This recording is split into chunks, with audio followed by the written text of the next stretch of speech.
Tonight, we're travel back beyond memory, beyond the age of heroes, beyond even the reign of Zeus himself, before marble temples crowned the hills of Greece, before sacred fires burned upon mountain altars, before sailors prayed to Poseidon and poets sang of Athena.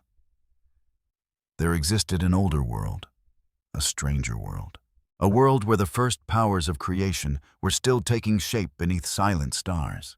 As you settle into this ancient landscape, perhaps take a moment to relax and let the worries of the day drift away. If you enjoy these journeys into mythology and history, consider following along for future adventures. And now, with the night growing deeper around you, let us begin. You find yourself standing in a place that is not truly a place. There is no earth beneath your feet, no sky above your head. No sound, no mountains, no light, only chaos. The ancient Greeks did not imagine chaos as disorder alone. It was something deeper, something older, a vast emptiness, an endless gap, a boundless silence stretching beyond all understanding. The air, if it can be called air, feels cool and motionless. Darkness surrounds everything. There are no sounds except the faint suggestion of possibility itself.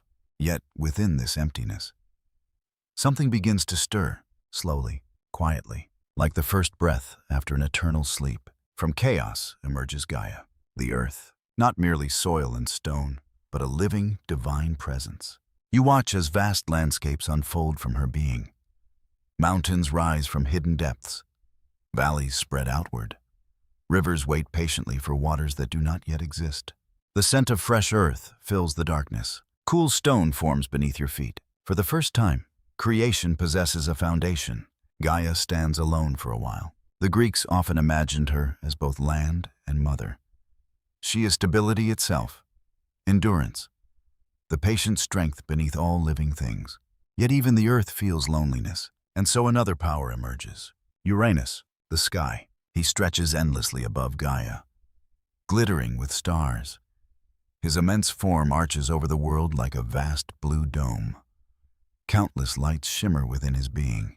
For the first time, there is distance between above and below, sky and earth, father and mother. Together they gaze upon a universe still young, a universe waiting to be filled. As cool winds begin to move across the newborn world, Gaia and Uranus create children, many children. The first are powerful beings known as the Titans. Their names would echo through mythology for ages: Oceanus, Hyperion, Coeus, Creus, Iapetus, Cronus, and their sisters, Rhea, Thea, Phoebe, Minamazan, Tethys, Themis. They emerge into a world untouched by conflict. The stars shine brightly overhead. The earth is fertile and vast. Everything seems filled with possibility. Yet mythology rarely allows peace to last forever. Even in the earliest days, shadows begin to gather.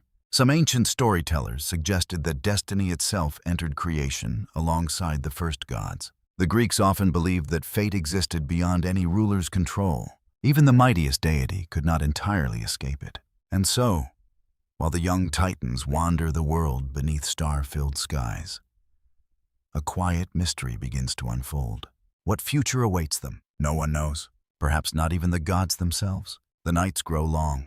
Moonlight glimmers upon untouched mountains. Mists drift through sacred valleys. The smell of wild herbs rises from hillsides, still unknown to mortals. You walk beside rivers that have never yet received names. The world feels peaceful, yet beneath that peace lies uncertainty. Gaia and Uranus continue creating new children, but not all are welcomed equally. Among their offspring appear strange and powerful beings. The Cyclopes, gigantic figures with single eyes blazing in the centers of their foreheads. Master craftsmen, ancient forces of nature. Then come the 100-handed ones, immense creatures possessing 50 heads and 100 arms. Their strength seems almost impossible to comprehend. Even mountains appear small beside them. Yet Uranus does not rejoice at their birth. Instead, fear enters his heart. Perhaps he sees something threatening in their power. Perhaps he fears losing control. Ancient sources offer different explanations. Historians continue to debate what symbolic meaning these beings originally carried within early Greek traditions. Another interpretation suggests they represented raw natural forces, too wild to remain free. Whatever the reason, Uranus makes a terrible choice. He hides these children deep within Gaia, far beneath the earth, far from sunlight, far from freedom. The decision wounds Gaia deeply. You can almost feel her sorrow. The mountains seem quieter. The winds move more slowly. Even the stars appear distant. For the first time, suffering enters creation, and suffering leaves marks. The Greeks understood this well. Many myths begin not with evil, but with fear. Fear leading to cruelty, cruelty leading to resentment, resentment leading to destiny. As centuries pass, the imprisoned children remain hidden within the earth. Gaia endures the burden, yet she never forgets. The pain remains, waiting far above. Uranus continues ruling beside the stars. The Titans grow older and stronger. They explore the world's distant regions. Oceanus follows endless waters. Hyperion watches the pathways of light. Mnemosyne gathers memory itself. Cronus, the youngest Titan, remains more difficult to understand. Quiet, thoughtful, patient. Some traditions portray him as wise. Others see ambition lurking beneath his calm appearance. No one can say for certain. That uncertainty would fascinate Greek storytellers for generations. As you wander beneath ancient constellations, you begin to sense an approaching change, not yet visible, not yet fully formed, but present. A distant storm beyond the horizon, an omen hidden among the stars. One evening, as silver moonlight washes across the sleeping world, Gaia dreams. In her dream, she sees rulers rising and falling, father replacing father, generation replacing generation, power never remaining still. When she awakens, the vision remains vivid, a warning, or perhaps a prophecy. The distinction is unclear. The Greeks often blurred the line between the two. What matters is this: the cycle has begun. The first ruler of the cosmos sits securely upon his throne of stars. Yet somewhere in the darkness of the future, another waits. A sun, a challenger, a destiny not yet fulfilled. And beneath the vast canopy of Uranus, under stars older than memory, the universe quietly prepares for its first great rebellion. The stars continue their slow journey across the heavens, night after night. They drift above the young world, shining upon forests that have never known an axe, rivers untouched by bridges, and mountains whose peaks remain sacred and silent. You wander through this ancient landscape beneath cool moonlight. The earth feels alive beneath your feet. Every valley seems to breathe. Every hillside carries a quiet awareness. This is Gaia's world. Yet despite its beauty, a wound remains hidden beneath the surface. Far below the roots of mountains and the foundations of seas, the imprisoned children of Gaia still endure their confinement. The Cyclopes remain buried in darkness. The 100-handed ones remain trapped within the deep places of the earth. Ages pass, nothing changes, and Gaia remembers. The ancient Greeks often imagined memory as a powerful force, not merely recollection, but something living. A force capable of shaping destiny itself. Gaia's memory becomes exactly that. Each year deepens her sorrow. Each century strengthens her anger. You can almost sense it in the landscape. The wind carries a strange heaviness. Clouds gather more frequently around distant peaks. Thunder murmurs beyond the horizon. Nature itself seems to reflect the feelings of its divine mother. Meanwhile, Uranus continues to reign above. His vast, star-filled form stretches across the heavens every night. To many, he appears magnificent, the ruler of the cosmos, the father of gods, the guardian of order. Yet greatness and wisdom are not always the same. The Greeks often told stories about rulers who allowed fear to guide their decisions. Uranus feared what his children might become, and fear had led him to cruelty. That choice would shape everything that followed. As you move through moonlit valleys, you begin noticing signs that all is not well. Birds suddenly take flight without cause. Strange echoes drift from caves. Ancient springs produce waters tinged with unusual colors. Some traditions describe these events as omens. Others suggest later storytellers added such details to emphasize the growing tension. No one can know for certain, but the atmosphere of expectation feels unmistakable. Something approaches, something inevitable, deep within herself. Gaia begins to seek a solution. She studies her children. The Titans have matured into powerful beings. Each possesses unique qualities. Oceanus remains thoughtful and distant. Hyperion shines with radiance. Themis embodies order and justice. Mnemosyne guards memory. Rhea possesses kindness and quiet strength. And then there is Cronus, youngest among the Titans, patient, reserved. watchful. You notice how often he listens rather than speaks. While others celebrate or argue, Cronus observes. While others act, he considers. The silence around him feels different, like calm water concealing unknown depths. Ancient poets sometimes portrayed him as clever, others emphasized ambition. Still others described him as a tragic figure trapped by fate. The surviving traditions never fully agree. That uncertainty makes him all the more fascinating. One evening, beneath a sky crowded with brilliant stars, Gaia calls her children together. The gathering takes place in a sacred valley surrounded by towering cliffs. Silver moonlight spills across stone. Cool winds move through cypress trees. The scent of wild thyme drifts through the air. The Titans arrive one by one. Their footsteps echo softly across the earth. Gaia speaks of her suffering. She tells them of the imprisoned children hidden within her depths. She describes centuries of pain, centuries of silence, centuries of helplessness. Her voice remains calm, yet sorrow fills every word. The valley grows quiet. Even the wind seems to pause. The Titans listen, but when Gaia asks for help, fear spreads among them. They understand who stands responsible. Uranus, their father, the ruler of heaven, the lord of stars. To oppose him seems impossible. One by one, the Titans lower their eyes. No one answers. No one volunteers. The silence stretches. Long, heavy, uncomfortable. The Greeks understood such moments well. Many myths turn upon a single choice, a single hesitation, a single decision that alters everything.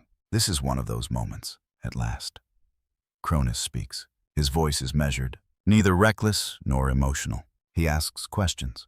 How can Uranus be challenged? What would happen afterward? What future might emerge from such an act? Gaia listens carefully. Perhaps she sees something within him, a willingness the others lack. Or perhaps destiny itself has already chosen its instrument. Ancient traditions offer different possibilities. The answer remains uncertain. What survives is the result. Gaia reveals a plan. From her own substance, she fashions a mighty sickle. Its blade gleams beneath moonlight. Cold, sharp, terrible. Not merely a weapon, a symbol, a tool meant to sever one age from another. When Cronus takes the sickle, the air seems to change. The stars overhead burn brighter. A distant owl calls from the darkness. The sound echoes through the valley. An omen, perhaps, or merely a bird crossing the night sky. Ancient listeners would have considered both possibilities. The Greeks often saw meaning woven throughout ordinary events. Nothing existed entirely separate from the divine. As preparations continue, strange dreams begin spreading among the Titans. Several dream of falling stars. Others see rivers flowing backward. Some hear voices whispering warnings from unseen places. The dreams differ, yet they share one message. Change is coming. Great change. Even Uranus seems uneasy, though he remains unaware of the conspiracy. Subtle signs disturb him. The stars occasionally appear dimmer. Clouds gather unexpectedly. The night sky no longer feels entirely secure. Some storytellers suggested he sensed danger approaching. Another interpretation proposes that fate itself was beginning to reveal its presence. The Greeks called fate powerful even among gods. Invisible, unavoidable, patient. You spend one final evening beneath the peaceful heavens of Uranus's reign. The world remains beautiful. Forests whisper beneath moonlight. Rivers sparkle like silver threads. Distant mountains stand silent against the stars. Yet beneath that beauty lies tension, like the stillness before a storm. Gaia waits. Cronus waits. The Titans wait. And somewhere beyond sight, destiny waits as well. The prophecy from Gaia's dream lingers in the darkness. Rulers rise. Rulers fall. Power changes hands. The cycle continues. Soon, for the first time, heaven itself will be challenged. And when the challenge comes, neither the sky nor the earth will ever be the same again. The first great turning of the cosmos has begun. The night arrives quietly. No thunder announces its coming. No great sign appears across the heavens. The stars shine as they always have. The winds move gently across valleys and hills. Yet beneath that familiar calm, everything is different. You can feel it. The world itself seems to be holding its breath, far below the surface of the earth. Hidden forces stir, far above. Uranus stretches across the sky in all his ancient majesty. For countless ages, he has ruled without challenge. The stars belong to him. The heavens obey him. The cosmos appears secure beneath his authority. Yet fate often approaches in silence. The Greeks understood this deeply. Many of their greatest myths begin not with noise or violence, but with a quiet moment when destiny finally arrives.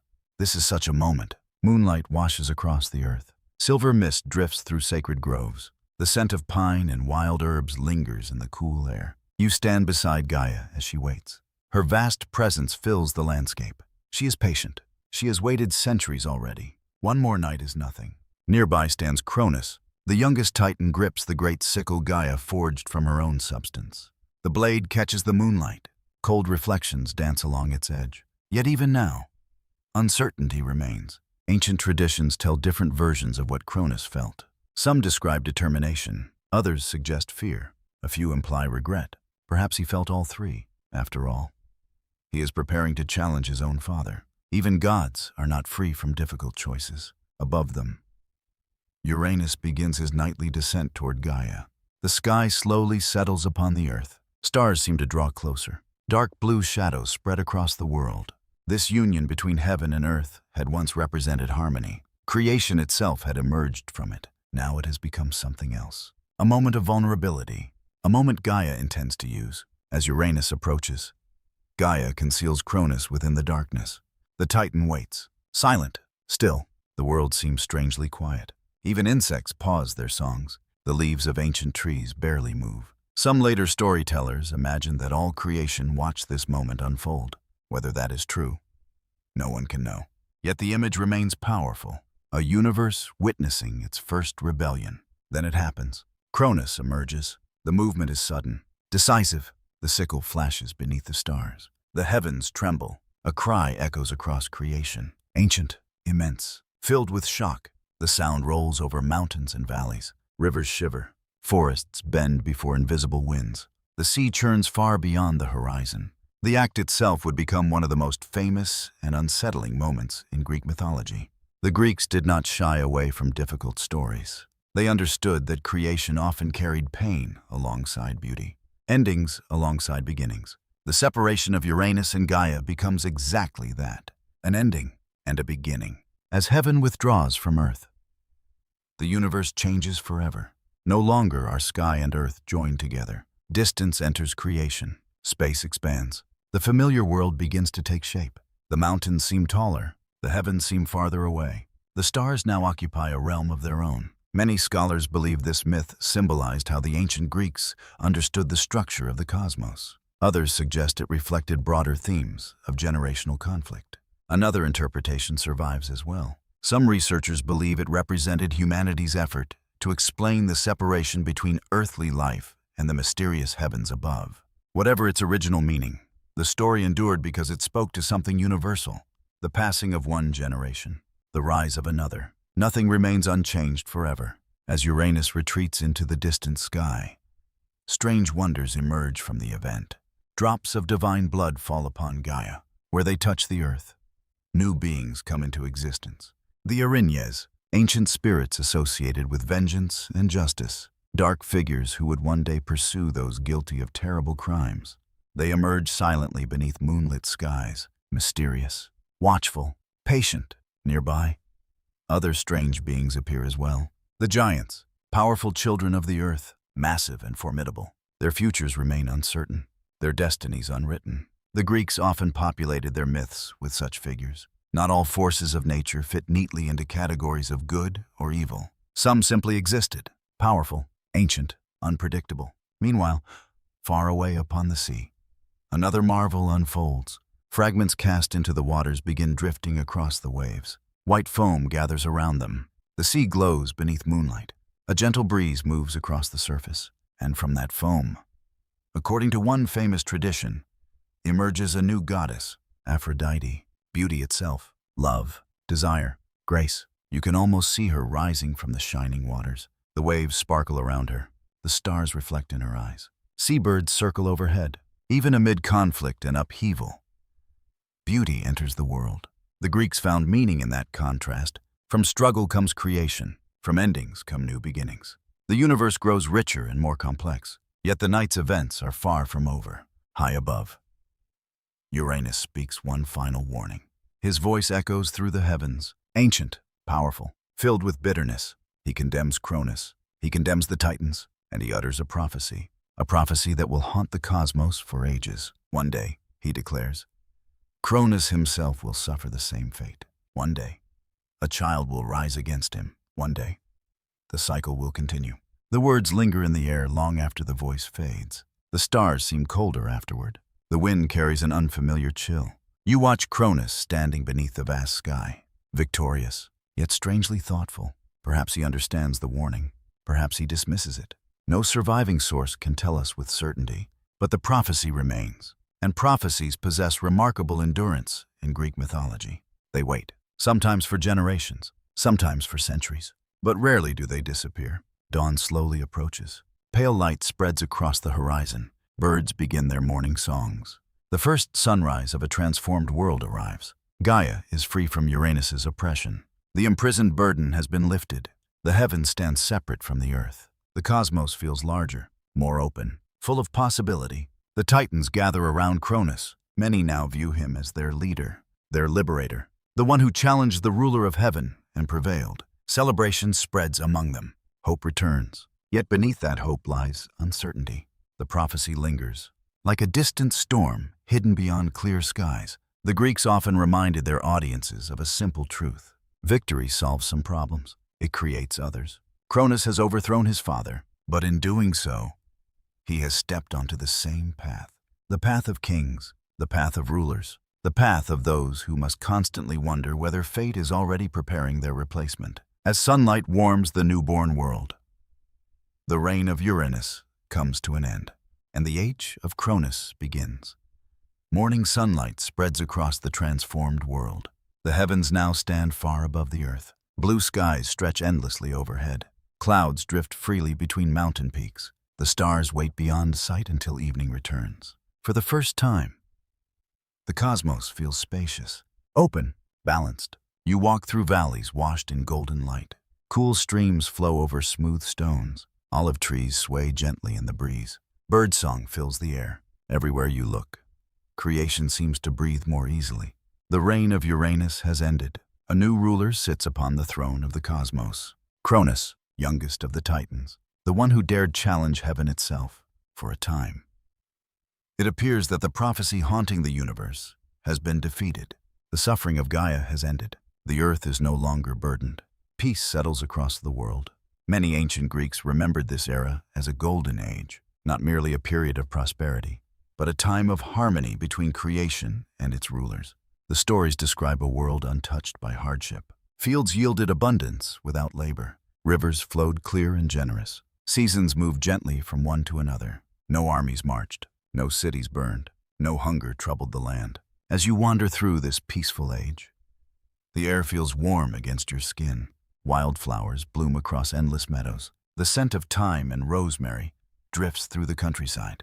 Bees move lazily among blossoms. The world feels young, hopeful. The Greeks often looked back upon this mythical age with longing. Many believed humanity once lived closer to the divine, closer to nature, closer to balance. Whether such a time ever existed was never the point. The Golden Age represented an ideal, a memory of harmony preserved within cultural imagination. Above this peaceful world, Cronus establishes his rule.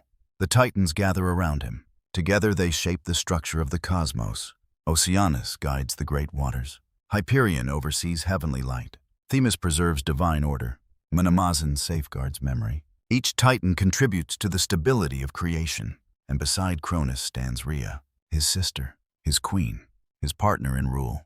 The ancient stories often portray Rhea as gentle yet strong. She possesses quiet wisdom, a calm presence amid powerful personalities. You can imagine the two standing together upon sacred heights, watching rivers carve valleys below, watching stars emerge one by one each evening.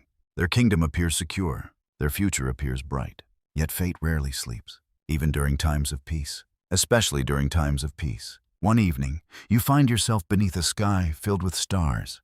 The night air feels cool and pleasant. Cicadas sing among distant trees. A sacred fire crackles softly upon a hilltop shrine. Nearby, Cronus gazes upward. His expression seems thoughtful, perhaps even troubled. The reason soon becomes clear. A prophecy has reached him. Ancient traditions differ regarding its source. Some say Gaia delivered it. Others claim Uranus himself spoke it before retreating into the heavens. A few versions preserve elements of both, whatever its origin. The message remains unchanged. One day, a child of Cronus will overthrow him. The words strike at the center of his heart. Because he remembers. He remembers the rebellion against Uranus. He remembers the sickle. He remembers the prophecy fulfilled. Now that same warning has become his own. The Greeks understood how fear can transform people. Even good rulers, even wise rulers. Fear has a way of changing how the future appears. Possibilities become threats. Loved ones become dangers. Trust begins to erode, slowly, quietly, almost invisibly. At first, Cronus tries to ignore the prophecy. The years pass peacefully. The golden age continues. Harvests remain abundant. The world remains beautiful. Yet the warning never entirely leaves his thoughts. Sometimes he dreams of falling stars. Sometimes he wakes before dawn with a sense of unease. Sometimes he sees young trees growing beside ancient ones and wonders about succession. These small concerns accumulate, like drops of water wearing away stone. Meanwhile, Rhea notices the change. She sees the tension behind his calm expression, the hesitation in his voice, the growing caution in his decisions. Theirs is not a dramatic conflict. Not yet. Instead, it unfolds with quiet sadness. The sort of sadness that often appears when fear enters a relationship. The Greeks told many stories about fate, yet they also understood something equally important. Fear of fate can help create the very future one wishes to avoid. As years become centuries, the prophecy continues to linger.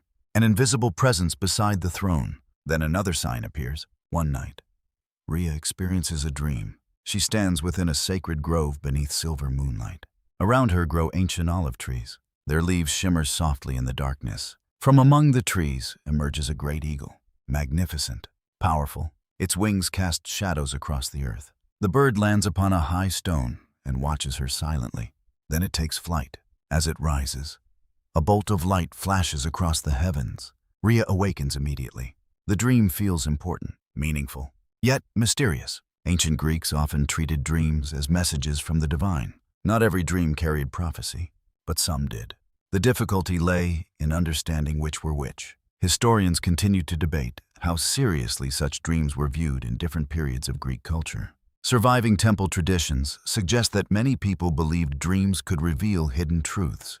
Rhea wonders whether her vision belongs to that category. She shares it with Cronus. His reaction troubles her. Rather than curiosity, he shows concern. Rather than wonder, he senses danger.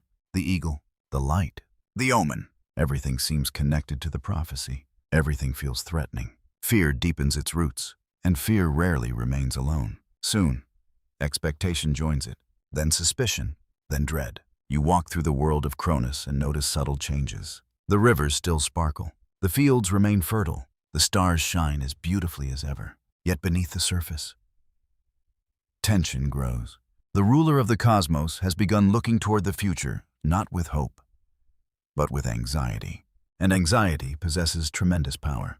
The prophecy waits patiently, like a seed beneath the soil, invisible, silent, growing. No one knows exactly when destiny will arrive. No one knows which child will fulfill the warning. Even the ancient storytellers could not entirely agree on how events unfolded. Yet all traditions point toward the same conclusion. The peace of the Golden Age is approaching a turning point. The ruler who once challenged his father now fears his own children, and somewhere beyond the horizon of time, the future is already moving closer, one step at a time, toward Cronus, toward Rhea, toward the child who has not yet been born. The years continue their gentle passage. Summer follows spring, autumn follows summer. Winter arrives softly and departs without hardship. The Golden Age still blankets the world in peace. You walk beside rivers that gleam beneath morning sunlight. You cross meadows filled with wildflowers. You rest beneath olive trees whose branches sway in warm breezes. To those who look only at the surface, everything appears unchanged, yet beneath that calm beauty, fear has begun reshaping the heart of a king. Cronus cannot forget the prophecy. It follows him like a shadow. During daylight, he hears its echo in ordinary sounds. At night, it waits among his dreams. A child will overthrow you. A child will take your place. The words never completely disappear. The Greeks often portrayed fate as something impossible to escape, not because it was always stronger than choice, but because fear of destiny often influenced those choices. The prophecy becomes part of Cronus's thinking, part of every decision, part of every hope, part of every fear. Meanwhile, Rhea remains hopeful. She believes the future can unfold differently. She believes wisdom may triumph over fear. She believes love can succeed where force fails. Yet she cannot fully calm her husband's growing anxiety. Then comes the day their first child is born. The world seems radiant. Sunlight spills across mountains and valleys. Birds sing from sacred groves. The scent of flowers drifts through warm air. Every sign suggests celebration. The child is Hestia, gentle and serene, a goddess whose future domain will become the hearth fire. The warmth of home, the sacred center around which families gather. You can almost imagine Rhea holding her newborn daughter, a smile upon her face, hope shining in her eyes. For a brief moment, the future feels bright. Then Cronus arrives. The prophecy stands beside him, unseen yet powerful. He looks upon the child, and fear overwhelms reason. The decision comes quickly, terribly quickly, before love has time to challenge it, before wisdom has time to speak. Cronus swallows the child. The moment echoes through mythology, one of the most shocking acts in Greek tradition. Yet what makes it powerful is not cruelty alone. It is the fear behind the cruelty, the desperate attempt to control the future. Rhea's joy turns to grief. The celebration ends. Silence takes its place. The winds seem colder afterward. Even the sunlight appears diminished. The first child has vanished. The prophecy remains. And Cronus discovers something troubling. His fear has not lessened. The act brought no peace, no reassurance, only temporary relief. The Greeks understood this pattern well. Fear rarely becomes satisfied. It demands more. Soon another child arrives. Demeter, future goddess of harvests and fertile fields. Again, the world prepares for celebration. Again, hope briefly returns.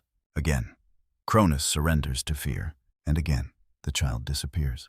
The pattern repeats. The years continue. The golden age persists around them. Yet within the royal household, sorrow deepens. Hera is born, then swallowed. Hades is born, then swallowed. Poseidon follows. Then he too vanishes from sight, one by one. The children disappear into their father's darkness. Ancient audiences must have listened to these stories with a mixture of horror and sadness. The gods themselves become examples of universal truths: love threatened by fear, families wounded by mistrust, power corrupted by insecurity. The myths reflected human concerns through divine characters. That is partly why they endured. As you wander through this age, you begin noticing subtle signs of imbalance. Nothing dramatic, nothing obvious. Yet something feels different. The rivers still flow. The stars still shine. The fields remain fertile. But joy seems quieter, more fragile. The household of Cronus and Rhea carries a hidden sorrow, a sorrow that no abundance can fully erase. Rhea's grief grows with each loss. She remembers every child, every face, every moment. The Greeks placed tremendous value upon memory. To remember someone was to preserve part of their existence. Rhea refuses to let memory fade. Though her children are hidden from the world, she continues carrying them within her heart. The contrast between husband and wife becomes increasingly clear. Rhea remembers. Cronus fears. One looks backward with love. The other looks forward with anxiety. Neither can fully reach the other. One evening, Rhea walks alone beside the sea. Moonlight shimmers across gentle waves. The smell of salt drifts through cool air. Far offshore, silver reflections dance upon the water. The world feels quiet, almost sacred, as she watches the sea. Exhaustion finally overcomes her. She falls asleep beside the shore, and there she dreams. In the dream, she stands upon a mountain unlike any she has ever seen. Its peak rises above clouds. Stars shine brilliantly overhead. A great eagle circles the summit, the same eagle from her earlier vision. This time, however, the bird descends. It lands nearby and fixes its gaze upon her. Then something extraordinary happens. The eagle speaks, not with words exactly, more with understanding, a feeling carried directly into her mind. Hide the child. Protect the future. Trust the mountain. When Rhea awakens, dawn is beginning. Pink light touches the horizon. The dream remains vivid, clear, impossible to ignore. Was it prophecy? A divine message? A reflection of her deepest hopes? Ancient traditions offer different answers. Some versions describe direct intervention from Gaia. Others suggest hidden powers of fate. Scholars continue debating the origins of such dream motifs within early mythology. Yet the dream changes Rhea. for the first time. She begins considering resistance, not rebellion against Cronus himself, not yet, but a way to save the next child, a way to break the cycle. Meanwhile, strange omens begin appearing across the world. A comet streaks across the night sky. Owls gather unexpectedly around sacred groves. Winds shift directions without warning. The signs seem disconnected, yet many who witness them feel the same unease. Something approaches, something important. The Greeks often linked unusual natural events with turning points in divine history. Whether later storytellers added these details, or whether ancient audiences truly believed them, remains uncertain. Either way, the atmosphere of expectation grows stronger. Cronus notices the omens as well. Rather than reassuring him, they deepen his concern. His vigilance increases. His fear sharpens. The prophecy feels closer now, more immediate, more dangerous, and yet, without realizing it, he has begun helping it unfold. Each swallowed child, each fearful choice, each act of control, all move destiny forward rather than stopping it. The tragedy remains invisible to him, for now, at last. Another child begins growing within Rhea. The sixth child, the final child, the one whose name has not yet entered the world. Rhea keeps her secret hope hidden. The dream remains alive within her memory. The mountain, the eagle, the promise, somewhere, she believes. Salvation waits, and as the stars wheel slowly overhead, the future draws nearer. A child is coming, a child whose birth will change the cosmos, a child who will carry the weight of prophecy, a child named Zeus. But for now, only silence knows his name. The world waits, not knowingly, not consciously, yet something within the fabric of creation seems aware that an important moment approaches. The stars continue their silent journeys. The rivers follow their winding paths. The forests whisper beneath moonlit skies. Life unfolds as it always has. And yet destiny draws closer with every passing day. Rhea feels it. The child growing within her feels different, not because she possesses certainty. No mother can truly know the future, but the dream remains vivid. The mountain, the eagle, the promise hidden within the vision. Protect the child. Trust the mountain. The words linger in her thoughts. Meanwhile, Cronus grows increasingly watchful. The prophecy continues haunting him. His earlier choices brought no peace, no comfort. The fear remains exactly where it has always been, waiting within his heart. Sometimes he walks alone beneath the stars. You follow at a distance as cool winds move across the hills. His gaze drifts toward the heavens, toward the realm once ruled by Uranus. Perhaps he remembers his father's warning. Perhaps he wonders whether fate is already moving against him. Ancient storytellers never tell us exactly what he thought during these lonely nights. That uncertainty remains, a small mystery preserved across the centuries. What we do know is this. The birth approaches, and Rhea has made her decision. She will not surrender another child. One evening, she seeks counsel from Gaia. The Earth Mother receives her in a secluded place, far from Cronus's palace. Moonlight filters through ancient trees. The scent of pine fills the cool air. A spring bubbles quietly nearby. The water glimmers like liquid silver. There, beneath the stars, Rhea shares her fears. Gaia listens patiently. She understands fear. She understands prophecy. She understands the long cycles through which power passes from one generation to another. After all, she has witnessed these patterns since creation itself began. When Rhea finishes speaking, Gaia offers guidance. The child must be hidden, far from Cronus's sight, far from his reach. The mountain from the dream is real, a place upon the island of Crete, remote, sacred, protected. The plan begins to take shape. Simple, dangerous, necessary. The Greeks often admired cleverness within their myths, not reckless cunning, not deceit for its own sake, but intelligence used in service of survival. Rhea's plan belongs to that tradition. As the time of birth approaches, preparations are made quietly. Only a few trusted beings know the truth. The secret must remain hidden. Even a single mistake could doom everything. The nights grow longer. The stars seem brighter. Several unusual signs appear across the heavens. A brilliant shooting star crosses the sky one evening. On another night, strange lights flicker above distant mountains. Some traditions preserve these details. Others omit them entirely. Historians continue debating how ancient audiences interpreted such celestial signs. Yet, within mythology, unusual events often accompany important births. The universe itself appears to acknowledge the arrival of destiny. At last the moment comes. Under the cover of darkness, Rhea journeys toward Crete. The sea stretches endlessly around her. Moonlight dances upon the waves. The scent of salt fills the air. Gentle winds guide her passage. You travel beside her in imagination, watching the island gradually emerge from the darkness. Its mountains rise sharply from the sea. Its cliffs glow pale beneath the stars. Its forests appear ancient and untouched. The island feels protected, almost hidden from the rest of the world. Deep within those mountains lies a sacred cave. Different traditions preserve different locations. Some name the cave of Decay, others favor Mount Ida. The disagreement survives even today. Another interpretation may once have existed entirely. Such variations remind us that mythology often grew through oral storytelling. Different regions preserved different memories. Different communities told the story in their own way. Yet all agree upon the essential truth. The child was hidden among the mountains of Crete. There, within a cave sheltered by stone and shadow, Zeus enters the world. The moment feels strangely peaceful. No armies march. No thunder shakes the earth. No battle announces his arrival. Instead, there is quiet. The soft sound of wind outside the cave. The distant cry of seabirds. The steady rhythm of waves striking distant shores. A child opens his eyes for the first time. The future ruler of Olympus begins life not upon a throne, but within darkness and secrecy. The contrast carries symbolic meaning. Many Greek heroes and gods begin their journeys in humble circumstances. Greatness rarely appears fully formed. It grows, learns, endures. Zeus is no exception. Rhea gazes upon her newborn son. Relief fills her heart. Hope returns.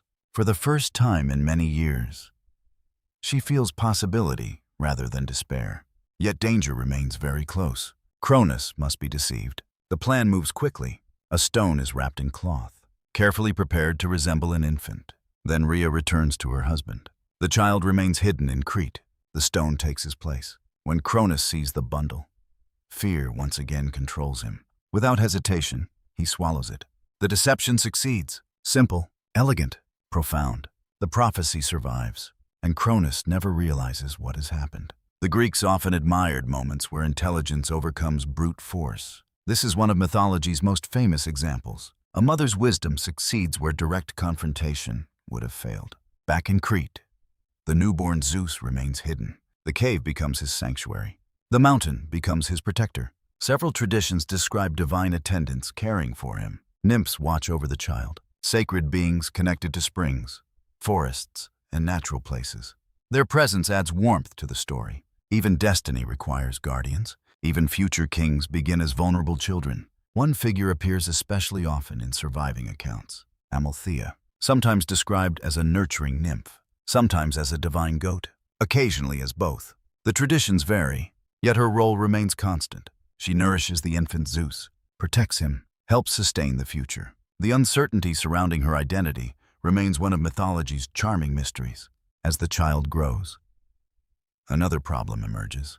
Babies cry, and cries can reveal secrets. To prevent Cronus from hearing, the guardians of Crete devise an unusual solution.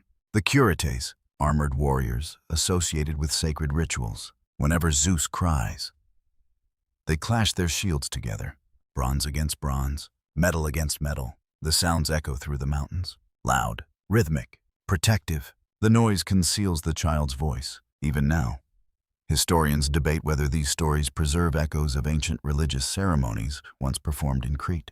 Some researchers believe ritual dances may have inspired the myth. Another interpretation suggests symbolic connections to protection and initiation. The mystery remains unresolved, yet the image endures. Warriors dancing beneath mountain skies, shields ringing through the night, a hidden child sleeping safely within a cave. Above them, stars wheel slowly across the heavens. The prophecy remains alive. The dream remains true. The future remains hidden and far away. Cronus sits upon his throne, unaware that destiny has already been born. The years pass gently upon the island of Crete. Seasons move across the mountains like slow, drifting clouds. Spring covers the hillsides with wildflowers. Summer fills the air with warmth and the scent of herbs. Autumn paints the valleys with gold. Winter brings cool winds from distant seas. Hidden among these cycles, Zeus grows, far from the throne of Cronus, far from the fears that shaped his father's choices, far from the prophecy that waits patiently beyond the horizon. The cave remains his sanctuary. Its stone walls glow softly in the light of sacred fires. Cool air drifts through hidden passages. Water trickles from cracks in the rock, forming clear pools that reflect dancing flames. You can almost hear the gentle echoes within the cavern, the sound of flowing water, the whisper of distant wind, the quiet breathing of a sleeping child. Around him move the nymphs, who serve as his guardians. They care for him with devotion. They teach him the names of trees and rivers. They show him where mountain springs emerge from stone. They guide him through forests filled with birdsong and sunlight. Their world feels peaceful, almost untouched by the conflicts shaping the larger cosmos. The Greeks often imagined sacred natural places as sources of wisdom. Groves, caves, mountains, springs. These locations stood between the human and divine worlds. They offered solitude, reflection, a sense of mystery.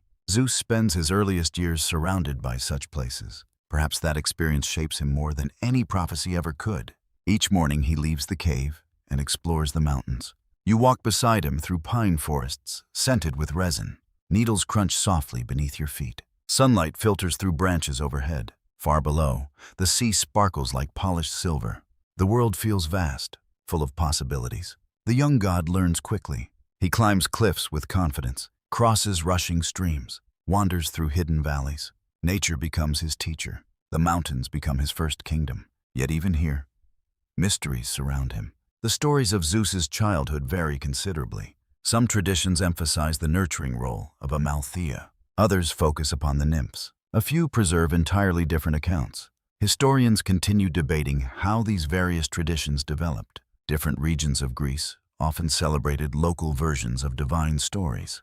The result is a tapestry of overlapping narratives. None fully replace the others. All contribute something valuable. And so the child grows within a landscape rich with both certainty and mystery. One evening, as twilight settles across the mountains, Zeus asks a question.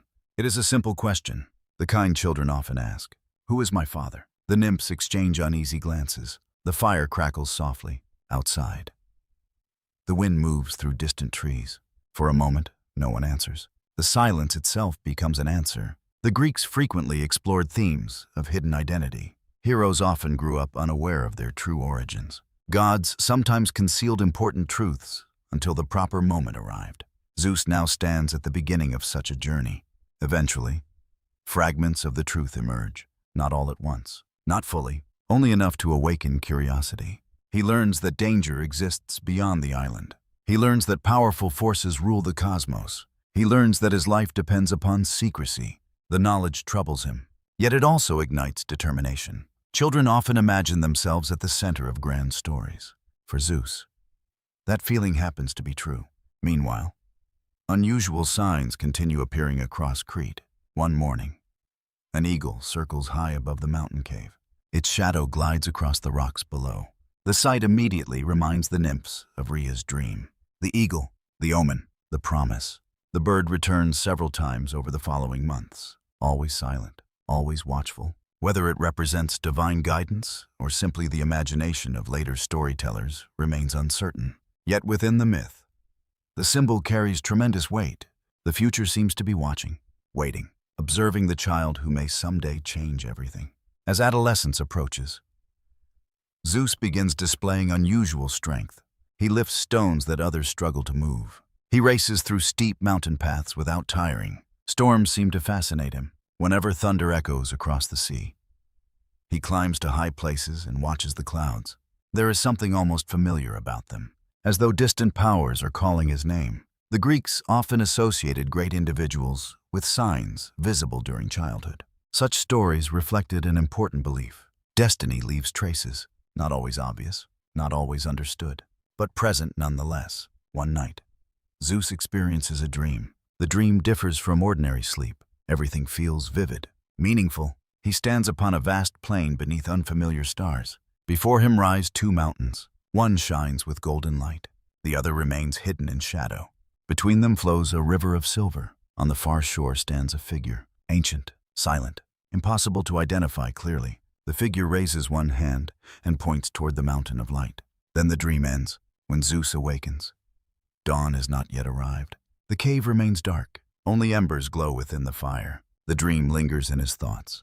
What did it mean? Who was the figure? Why the mountains? No answer comes. The mystery remains. Ancient audiences would have recognized such dreams immediately. Prophecy often entered myths through symbols rather than direct explanations. The future revealed itself gradually, like moonlight emerging from behind clouds. As years pass, Zeus grows into a young god. Tall, confident, thoughtful. His curiosity deepens. Questions multiply. Why must he remain hidden? What danger waits beyond Crete? What role does he play within the larger story of the cosmos? The nymphs answer what they can. But some truths belong to another generation, another conversation, another moment, far away, beyond the sea. Cronus continues ruling the world. His golden age endures. The fields remain fertile. The rivers remain generous. Peace still covers much of creation. Yet his fear never entirely disappears. Sometimes he wakes from troubling dreams. Sometimes he feels watched. Sometimes he senses a presence just beyond understanding. The prophecy remains alive within him, though he believes he has defeated it. The irony would not be lost upon Greek storytellers. The child he fears most is already growing strong, already learning, already preparing for a future neither father nor son can yet fully see. Back upon the mountain. Twilight settles once more across Crete. Stars emerge one by one.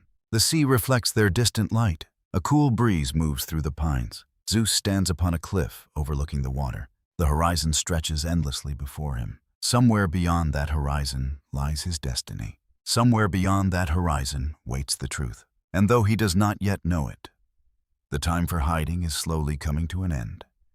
The sea stretches endlessly beneath the morning sun. From the cliffs of Crete, you watch silver waves roll toward distant horizons. Seabirds glide upon rising currents. The scent of salt and pine fills the cool air.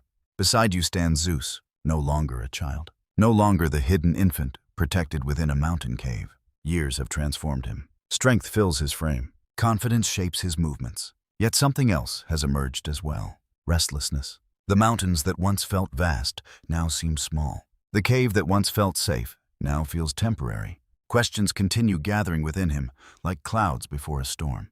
Who am I? Why was I hidden? What future awaits me beyond these shores? The Greeks often understood adulthood as a journey toward self-knowledge, not merely physical maturity, but the discovery of purpose. Zeus has reached that threshold. The time approaches when secrets can no longer remain buried. One evening, the nymphs finally reveal more of the truth. The conversation takes place beside a sacred spring. Moonlight dances across the water. The sound of flowing streams echoes softly among the rocks. The night feels unusually still, almost ceremonial. Zeus listens carefully as the story unfolds. He learns of Gaia. He learns of Uranus. He learns of Cronus and the great rebellion that reshaped the cosmos. Most importantly, he learns of the prophecy. The prophecy that haunted his father. The prophecy that led to the swallowing of his brothers and sisters. The prophecy that shaped his own hidden childhood. The words settle heavily upon him. For a long time he says nothing. The spring continues its quiet song. The stars shimmer overhead, far away. An owl calls from the darkness. The world seems to wait for his response. At last he speaks, and his question is simple. Are they still alive? The answer comes quickly. Yes, the swallowed gods endure within Cronus, hidden, imprisoned, waiting. The revelation changes everything. Until now, Zeus has thought primarily about himself, his origins, his future, his destiny. Now another realization emerges. He is not alone. He has family, brothers, sisters, lives stolen before they could truly begin. The knowledge awakens something powerful within him, not merely ambition, responsibility. The Greeks often portrayed their greatest leaders as individuals who accepted burdens rather than seeking glory. Whether Zeus fully embodies that ideal remains open to interpretation. But in this moment, concern for others becomes part of his motivation. The prophecy is no longer just about power. It is about liberation. As the weeks pass, Zeus spends increasing amounts of time alone upon the mountains. You accompany him through silent forests and rocky paths. The landscape seems different now, full of meaning. Every cliff and valley reminds him of the years spent in hiding. Every distant horizon calls him toward the future. One afternoon, a storm begins gathering over the sea. Dark clouds rise from the west. Thunder rumbles far beyond the horizon. The scent of rain drifts through the air. Zeus climbs to a high peak and watches. The sight captivates him. Lightning flashes within the clouds. Brilliant, powerful, beautiful, for reasons he cannot explain. He feels drawn toward it. almost connected to it.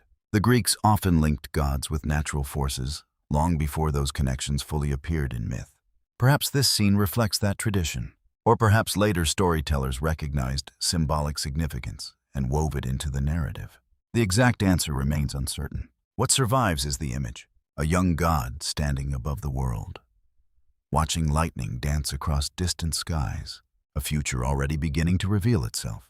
That night another dream comes, more vivid than any before. Zeus finds himself standing beneath a sky crowded with unfamiliar stars. The silver river from his earlier dream appears once more. The mountain of light rises beyond it. This time the mysterious figure returns. Closer now, clearer, though still impossible to identify completely. The figure speaks, only a few words. The chains remain. The time approaches. Then the dream dissolves, when Zeus awakens. Dawn paints the horizon with pale gold. The dream lingers in his thoughts. The chains remain. The meaning seems obvious enough. His siblings. The imprisoned gods. Yet another question remains unanswered. Who sent the dream? Gaia. Fate. Some hidden divine force. The mystery remains. And mysteries often possess tremendous power. They encourage movement. They invite discovery. They push stories forward. Ancient Greek audiences understood this instinctively.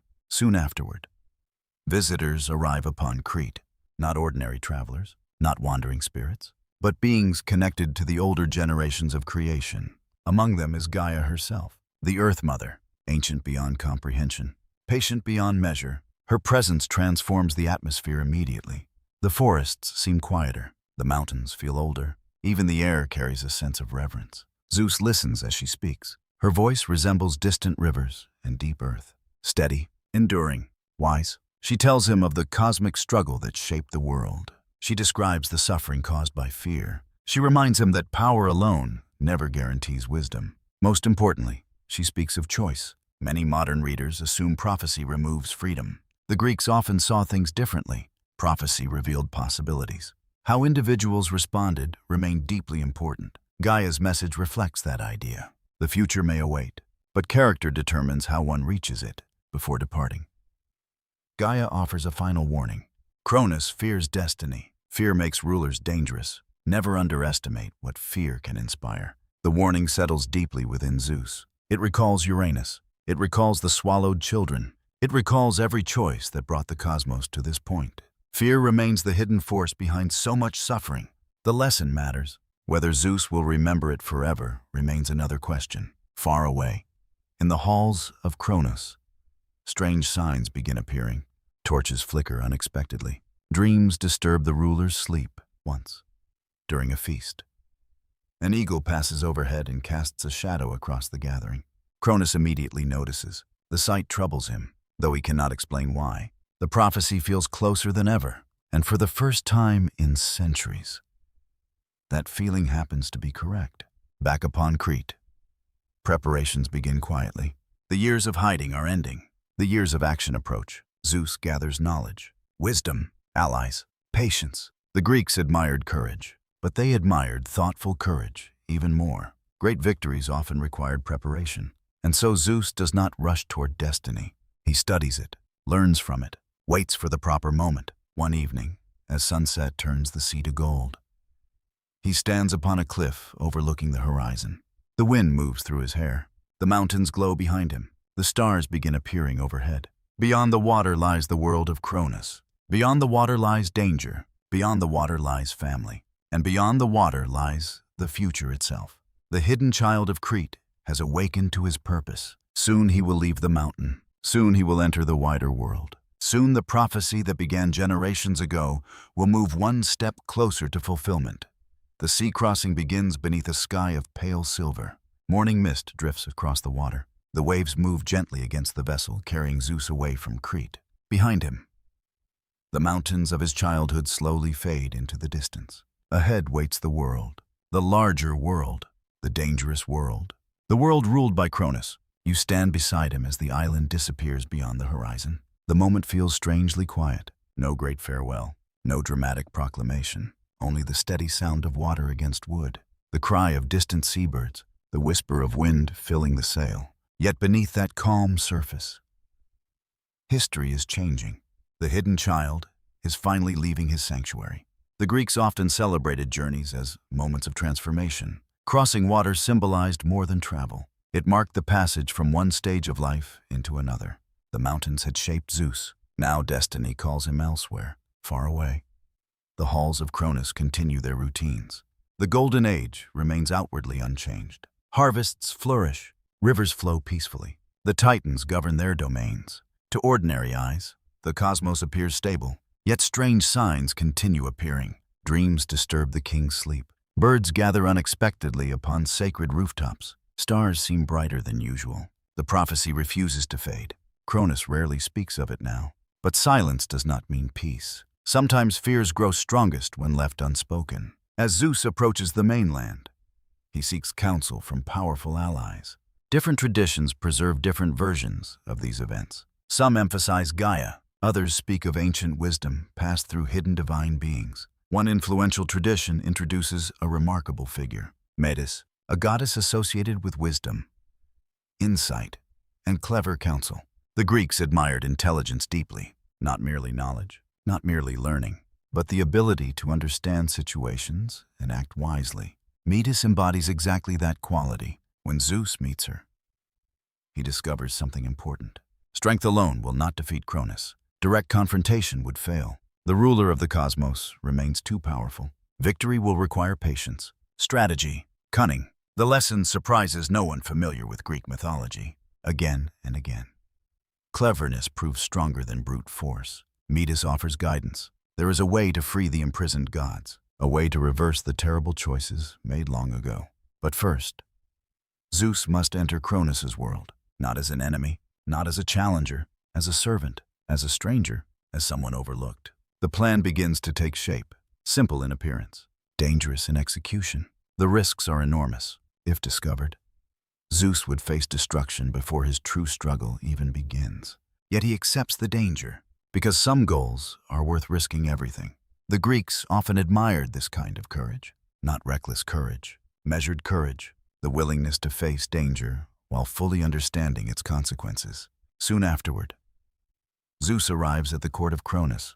The setting feels magnificent. You walk through vast halls illuminated by sacred fires. Columns rise towards shadowed ceilings. Bronze gleams in torchlight.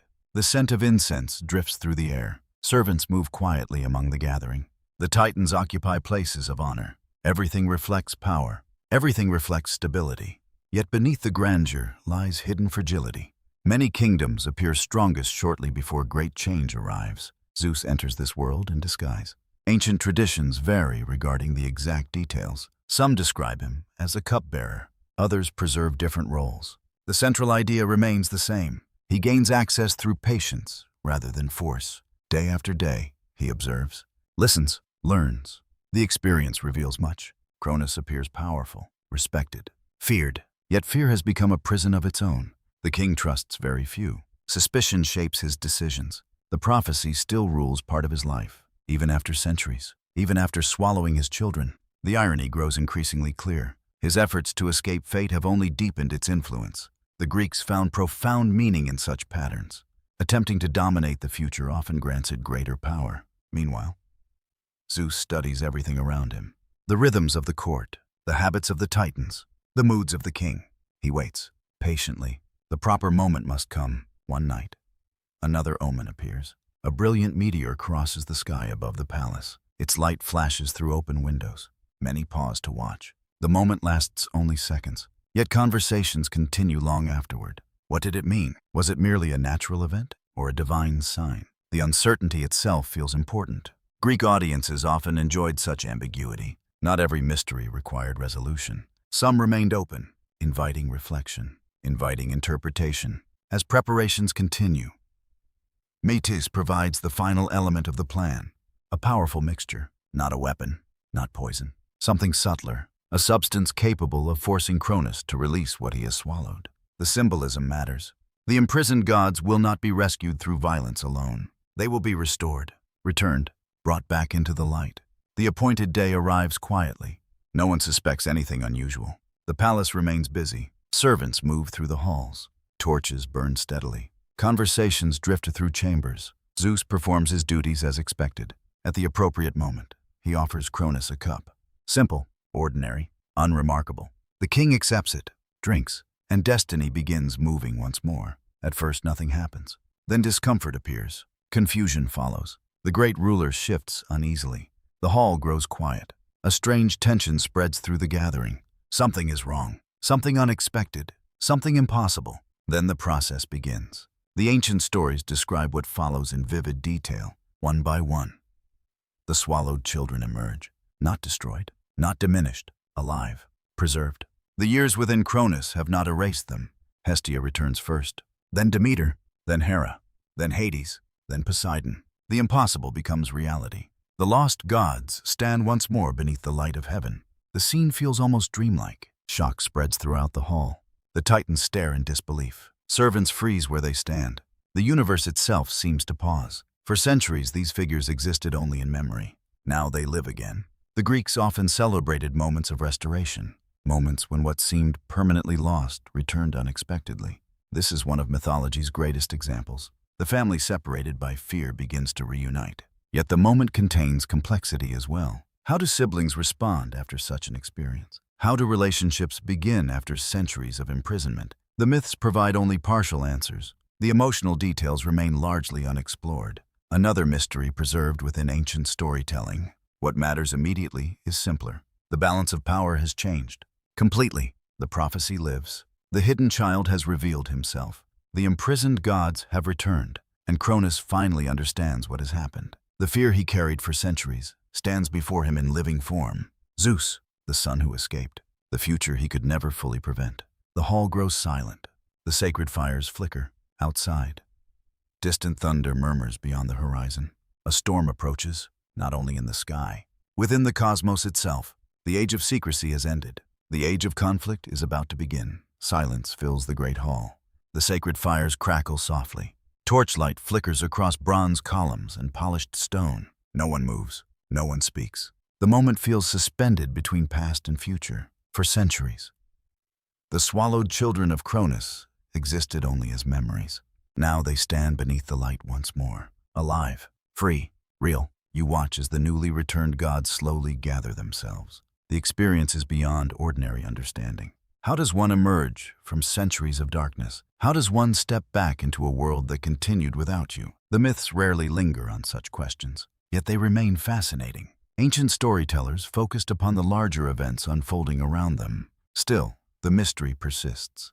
The emotional lives of the gods often remain hidden beneath the grand movements of destiny. Hestia stands quietly, calm and composed. There is something reassuring about her presence. Even now, even amid uncertainty, the future goddess of the hearth seems naturally inclined toward peace. Demeter looks around with wonder. The world of rivers, fields, forests, and growing things lies before her again. Life surrounds her. Possibility surrounds her. Hera's gaze sharpens quickly. Thoughtful, observant, strong-willed. The qualities that will one day define her are already visible. Nearby stands Hades, silent, reserved. His expression reveals little. The mystery surrounding him begins immediately. Many ancient Greeks saw depth in silence, not emptiness, not weakness, depth. Hades possesses that quality. Then there is Poseidon. The sea god's eyes seem filled with restless energy, like waves striking rocky shores, like storms gathering beyond distant horizons. Though he has only just returned, movement already surrounds him. And finally there is Zeus, the youngest, the hidden child, the brother who made liberation possible. For the first time, the 6 siblings stand together. The image carries enormous symbolic weight. The family broken by fear has been restored, at least for now. The Greeks often explored themes of reunion, but they rarely treated reunion as a simple ending. Restoration creates new possibilities, new relationships, new conflicts, new responsibilities. The future remains unwritten. Across the hall, Cronus slowly rises.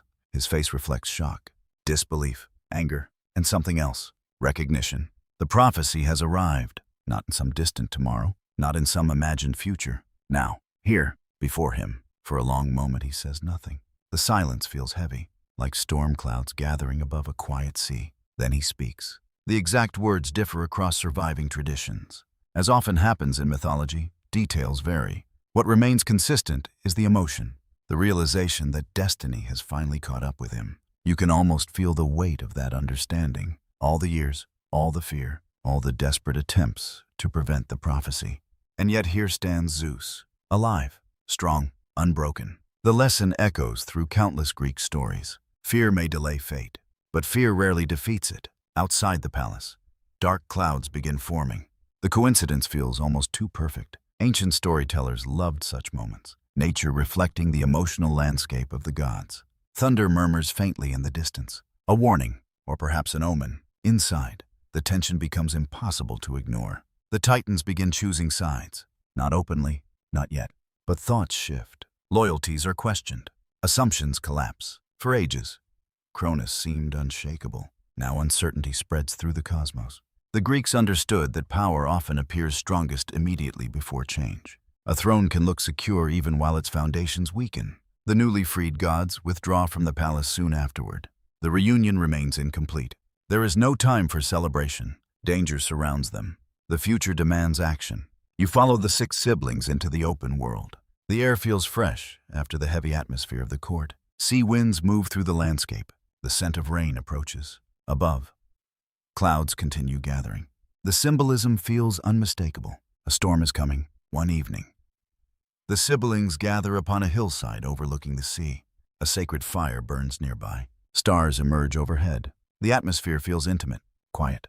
For the first time, they can speak freely. The conversation unfolds slowly. They share fragments of memory, fragments of identity, fragments of hope. Much remains unknown. How much did they experience within Cronus? How aware were they during their long imprisonment? Ancient sources never fully agree. Some traditions imply consciousness. Others remain silent on the matter. Historians continue debating how different Greek audiences may have interpreted these questions. The mystery remains. Yet perhaps that uncertainty serves a purpose. Some experiences resist explanation. Some stories leave room for imagination. As the fire crackles softly, another important realization emerges. The 6 siblings are not identical. Far from it. Each possesses unique qualities, unique desires, unique visions for the future. The differences will matter greatly, but not yet. For now, a common challenge unites them. Cronus remains king. The Titans remain powerful. The cosmos remains under their control. Freedom alone is not enough. A larger struggle lies ahead. During the night, Zeus wanders away from the camp. You accompany him beneath the stars. The sea glimmers below. Cool air drifts across the hillside. The world feels vast and ancient. At the edge of the cliff, he pauses. Above him shines a constellation unfamiliar to later generations, or perhaps familiar under another name. The exact identity is lost. What matters is the feeling.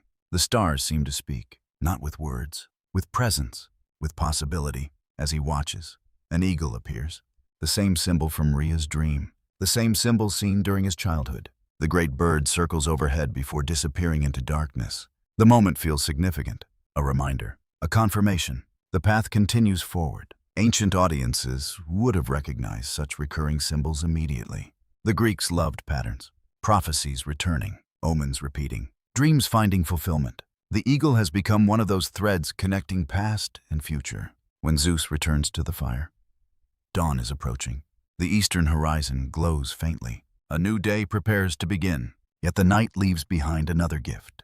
A decision. The siblings will stand together, at least for now, against fear, against tyranny, against the mistakes that shaped the previous generation. Whether they will succeed remains uncertain. Whether unity can survive the trials ahead remains uncertain as well. The Greeks rarely offered guarantees. Even heroes could fail. Even gods could suffer. The future remains open. As morning light spreads across the world, the 6 siblings stand upon a hill overlooking the sea.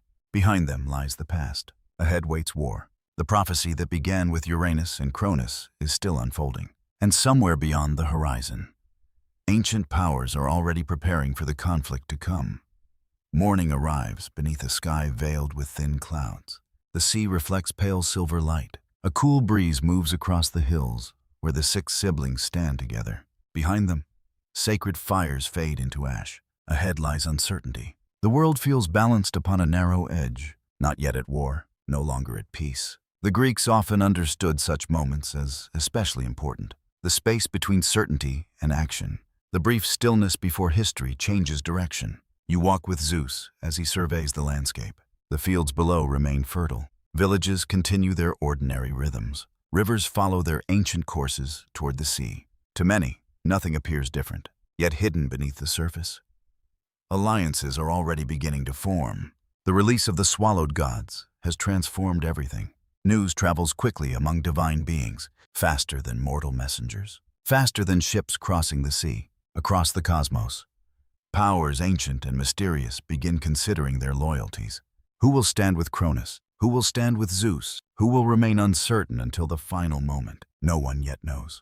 And that uncertainty carries its own tension. The siblings spend their days preparing, not for battle itself, not yet. For understanding, each must learn about the world from which they were separated. Each must discover their place within it. Demeter wanders through fertile valleys. The sight of growing grain fascinates her. She kneels among fields and studies the rhythms of life emerging from the earth. The future goddess of harvests seems naturally drawn toward abundance, toward nourishment, toward the quiet miracle of growth. Nearby, Hestia prefers the company of sacred fires. You often find her sitting beside flickering flames at twilight, watching sparks rise into the evening sky. There is comfort in her presence, a steadiness that others instinctively trust, even now, before her future role becomes fully defined. Poseidon spends long hours beside the sea. The waves seem to call to him. Sometimes he stands upon cliffs through entire afternoons, watching storms gather far beyond the horizon. The sea reflects his nature, powerful, restless, unpredictable. Meanwhile, Hades remains the most difficult to understand. He walks alone frequently, quiet, thoughtful. The forests seem to suit him. The silence between words seems comfortable to him. Some traditions portray him as stern, others emphasize wisdom. Many ancient storytellers simply allowed mystery to surround him. The uncertainty itself becomes part of his identity, and Hera watches everything.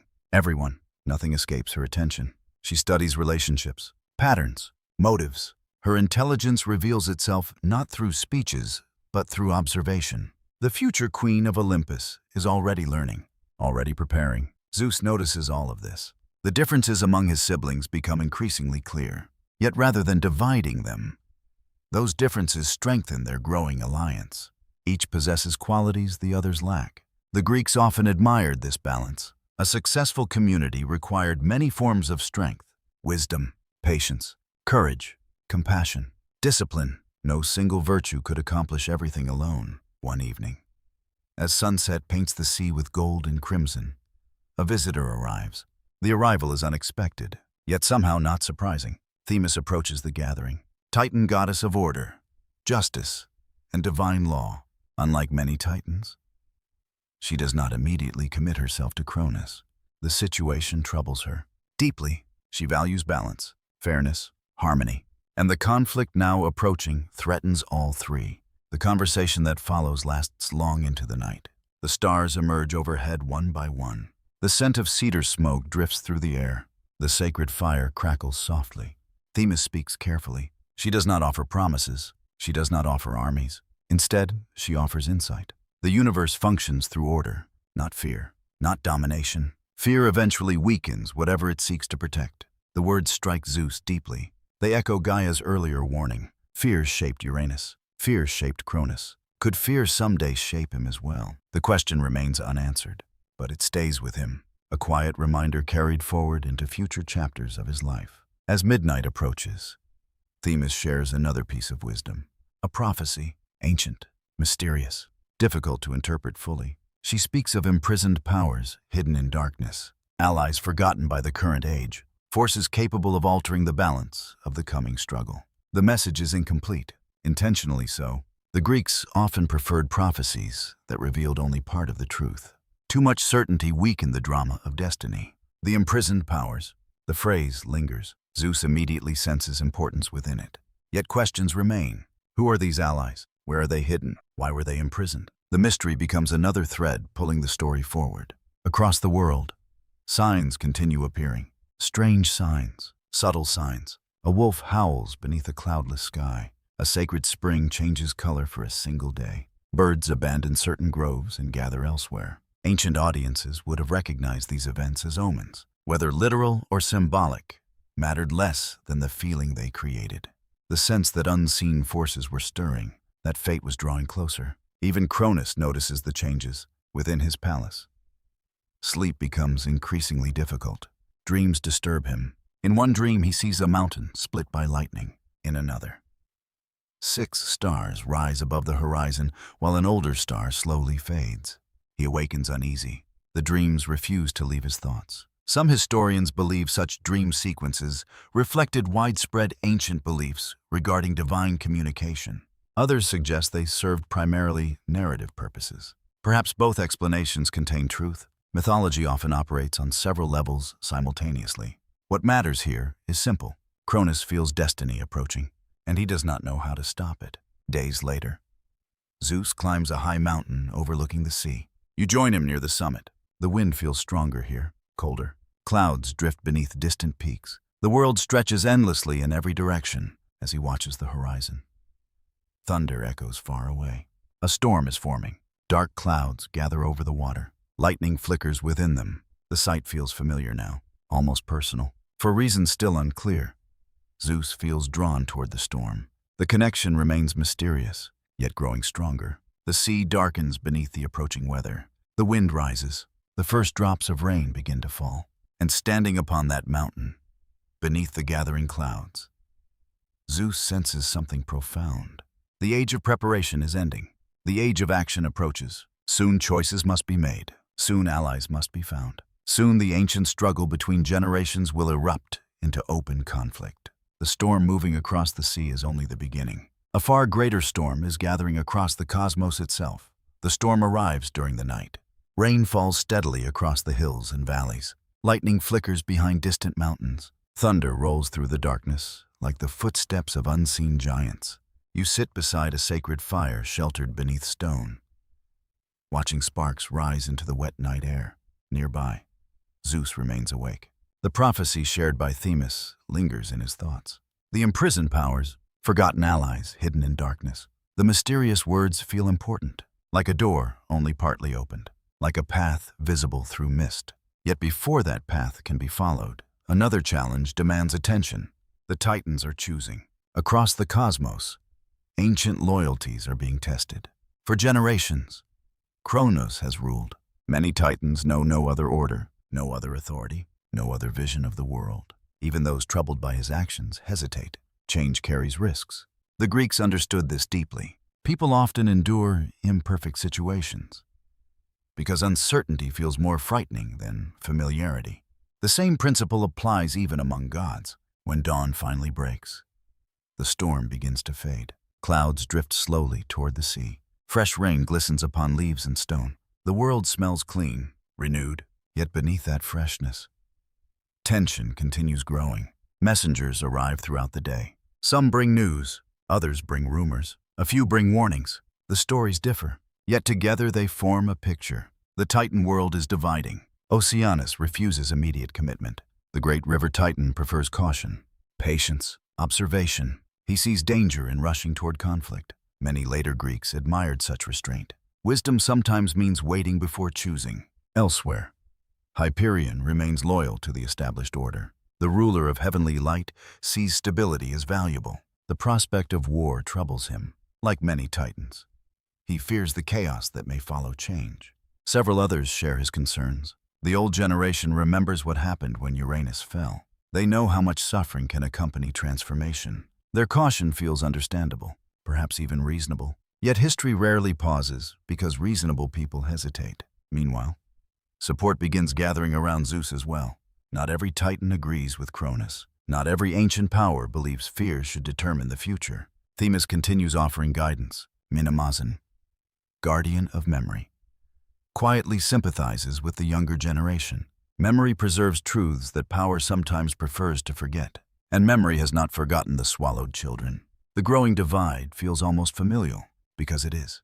The Greeks often portrayed cosmic struggles as extensions of household tensions. Families become kingdoms. Kingdoms become worlds. The same emotions operate at every scale. One afternoon, Zeus travels to a high plateau where several Titans have agreed to meet.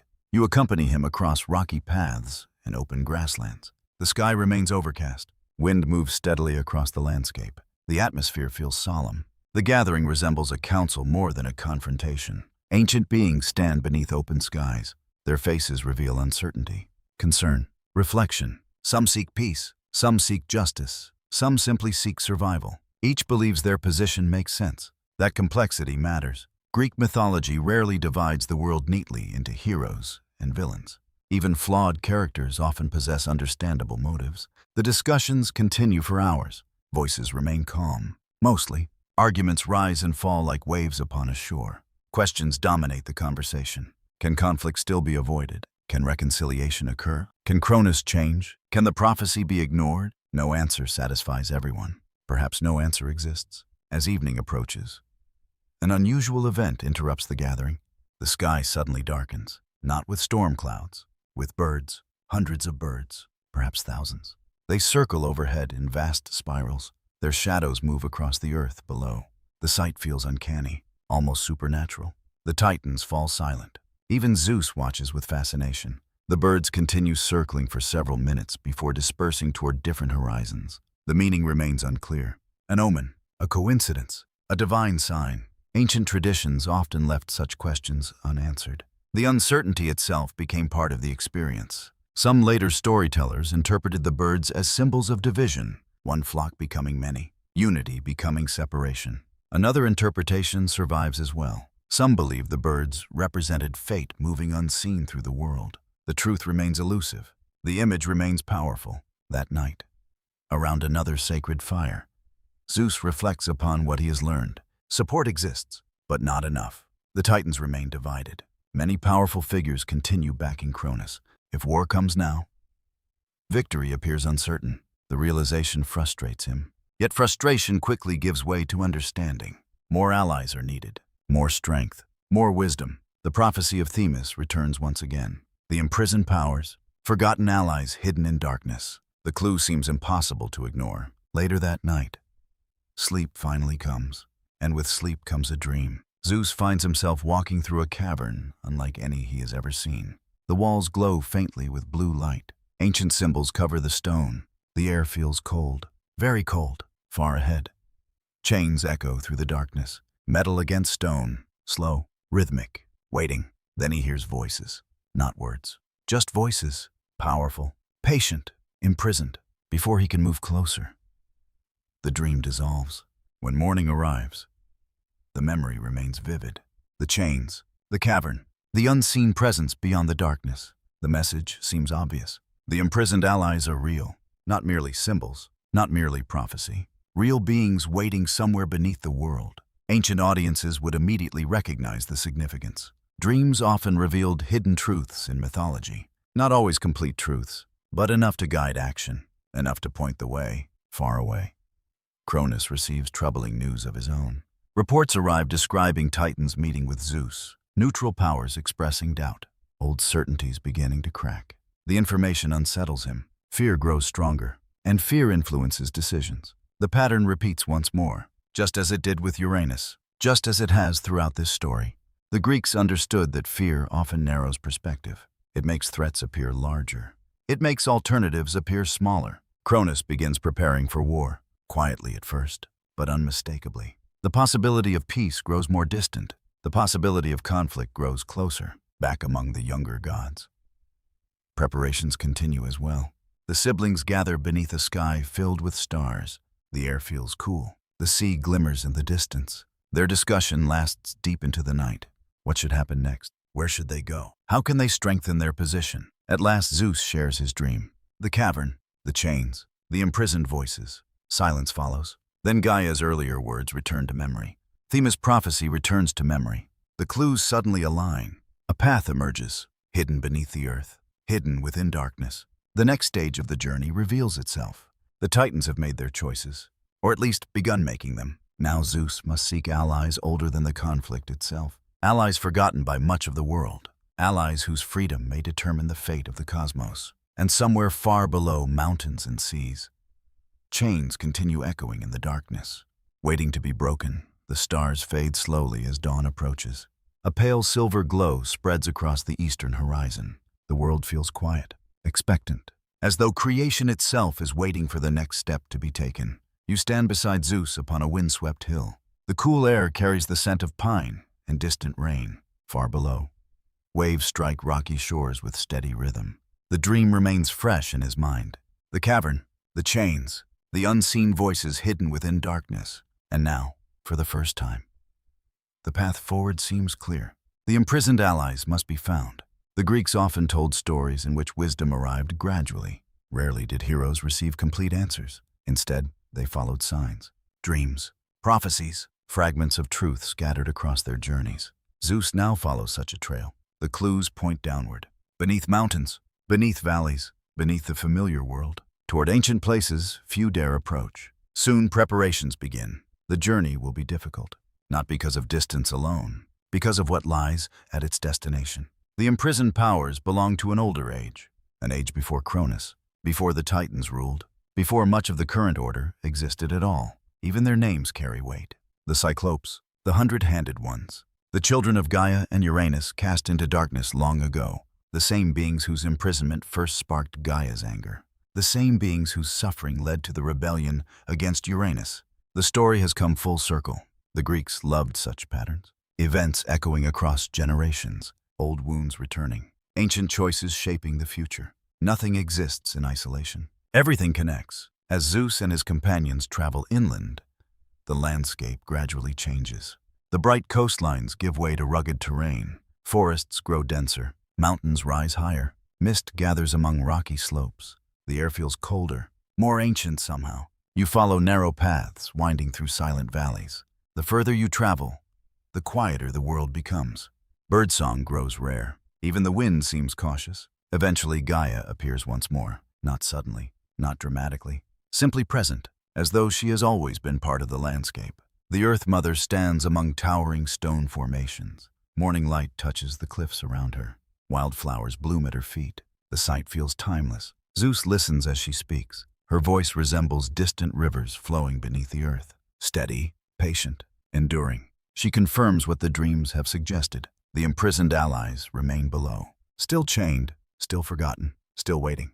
The revelation feels almost unbelievable. Thousands of years have passed since Uranus cast them into darkness, yet they endure. Such endurance fascinated the Greeks. Ancient powers often survived far longer than ordinary imagination allowed. Immortality changes the meaning of time. Centuries become moments, ages become memories, before departing. Gaia offers another warning. The journey below will test more than strength. Darkness changes those who dwell within it. Approach with wisdom. The warning lingers, and like many warnings in mythology, its full meaning remains uncertain, at least for now. The entrance lies hidden among mountains. You arrive near sunset. The opening appears almost natural, a vast crack within ancient stone, shadowed, silent. Cold air drifts outward.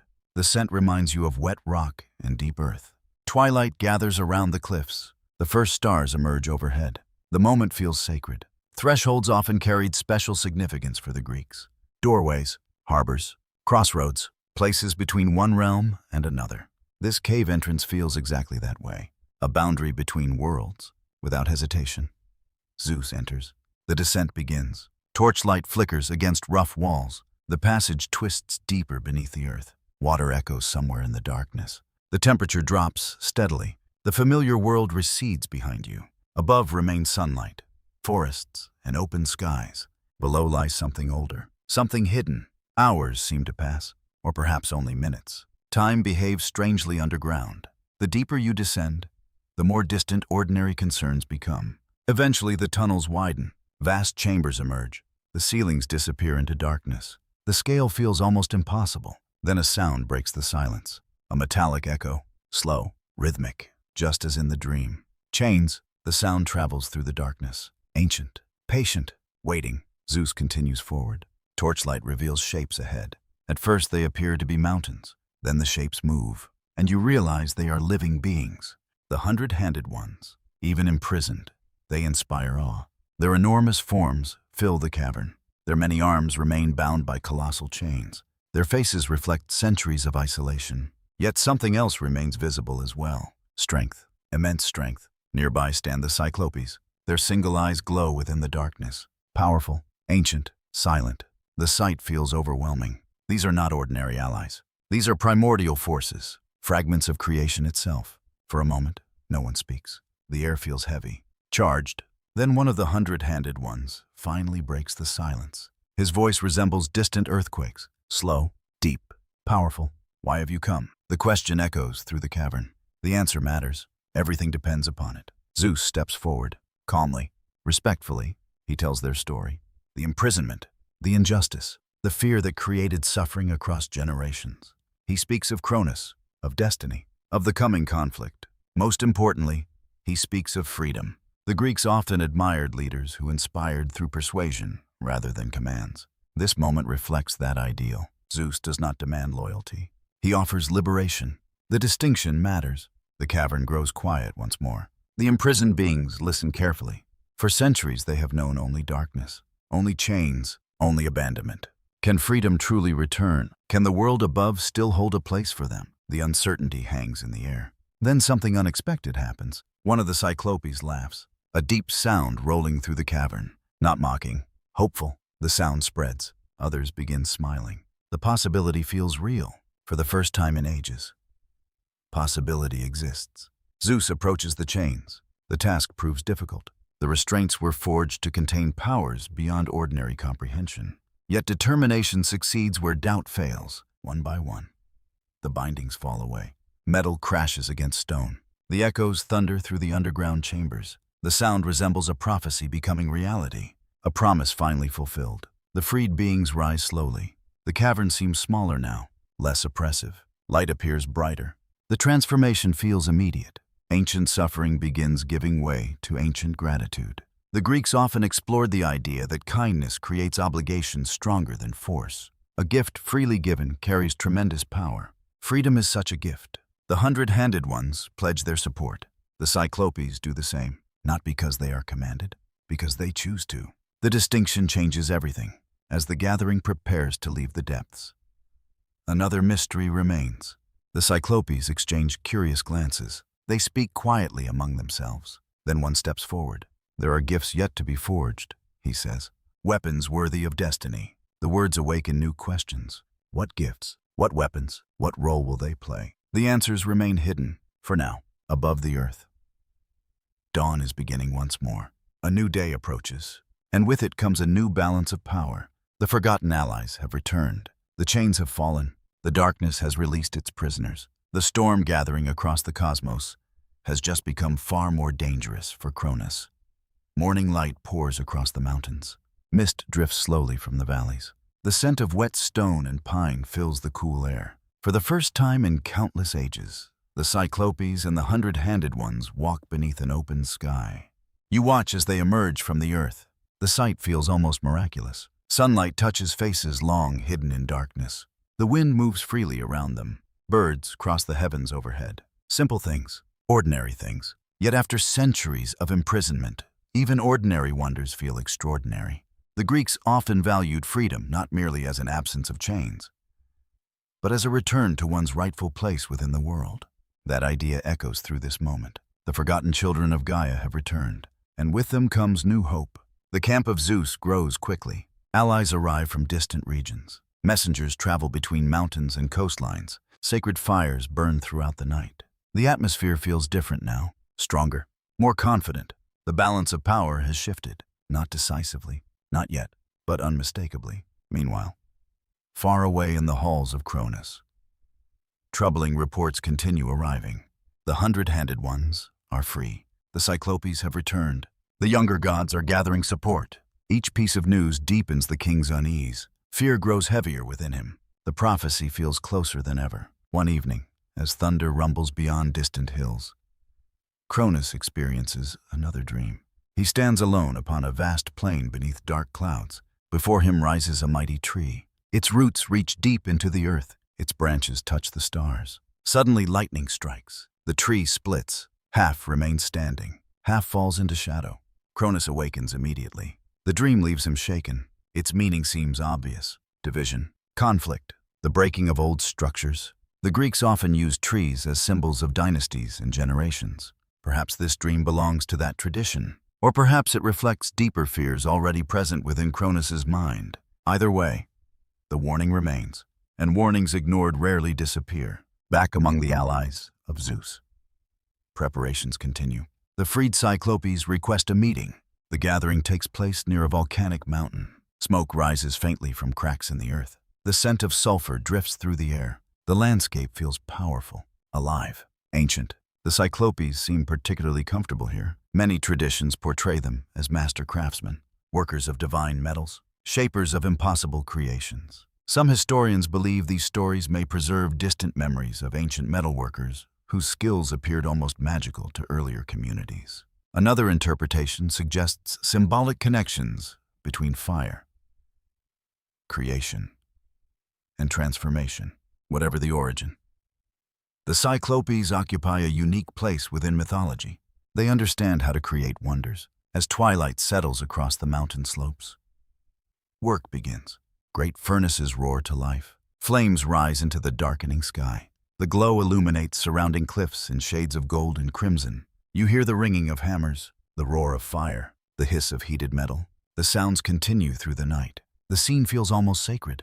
Creation and destiny intertwine. The Greeks often viewed craftsmanship as a divine act. To shape something meaningful from raw material reflected deeper truths about order emerging from chaos. The Cyclopes now perform exactly such work. Days pass, then weeks. The forges never rest. Firelight glows against the mountains each evening.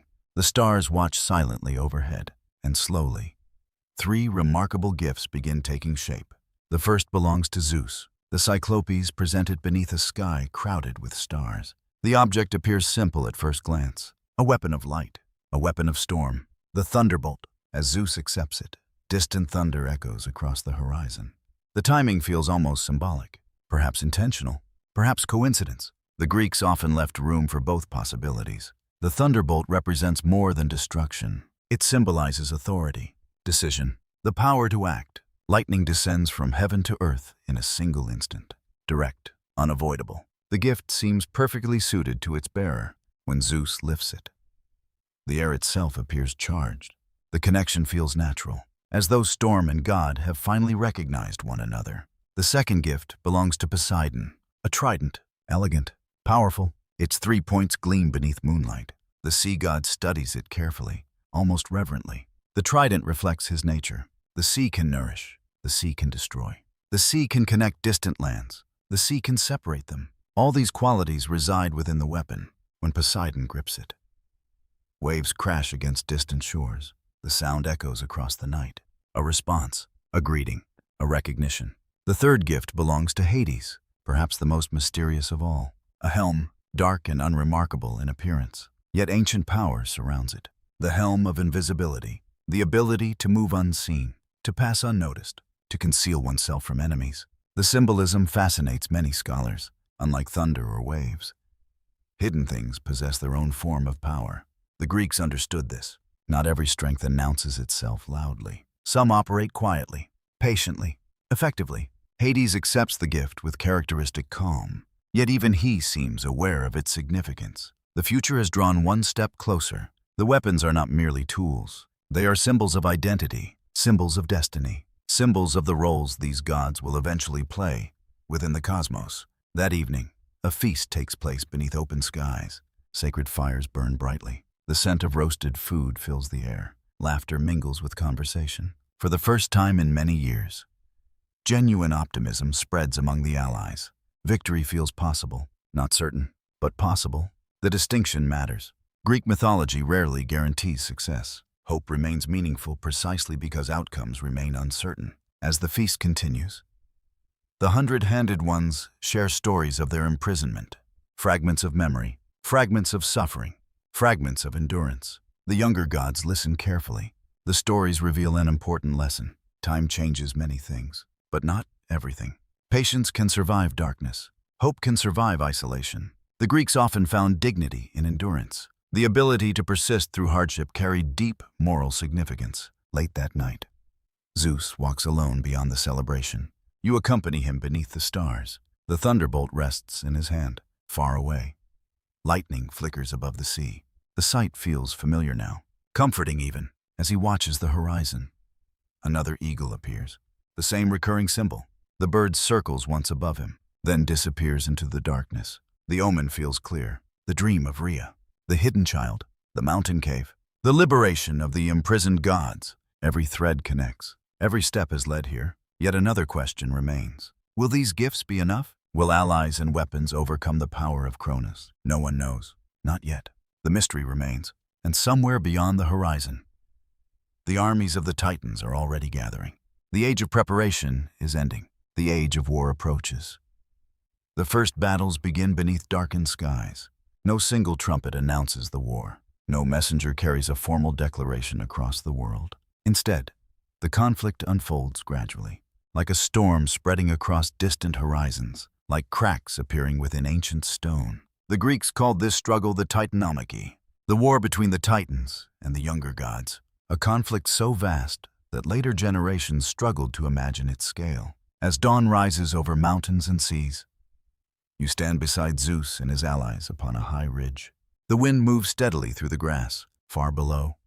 Valleys disappear into morning mist. The world seems peaceful, yet beyond those distant hills, armies are already gathering. Ancient powers choose their sides. Ancient loyalties become weapons. The age of Cronus faces its greatest challenge. The Greeks often imagined the cosmos itself responding to divine conflict, not merely observing. Responding, nature and mythology remained deeply connected.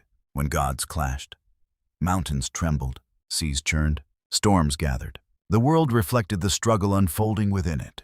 Soon those reflections become reality. The first engagements occur across remote regions of the cosmos.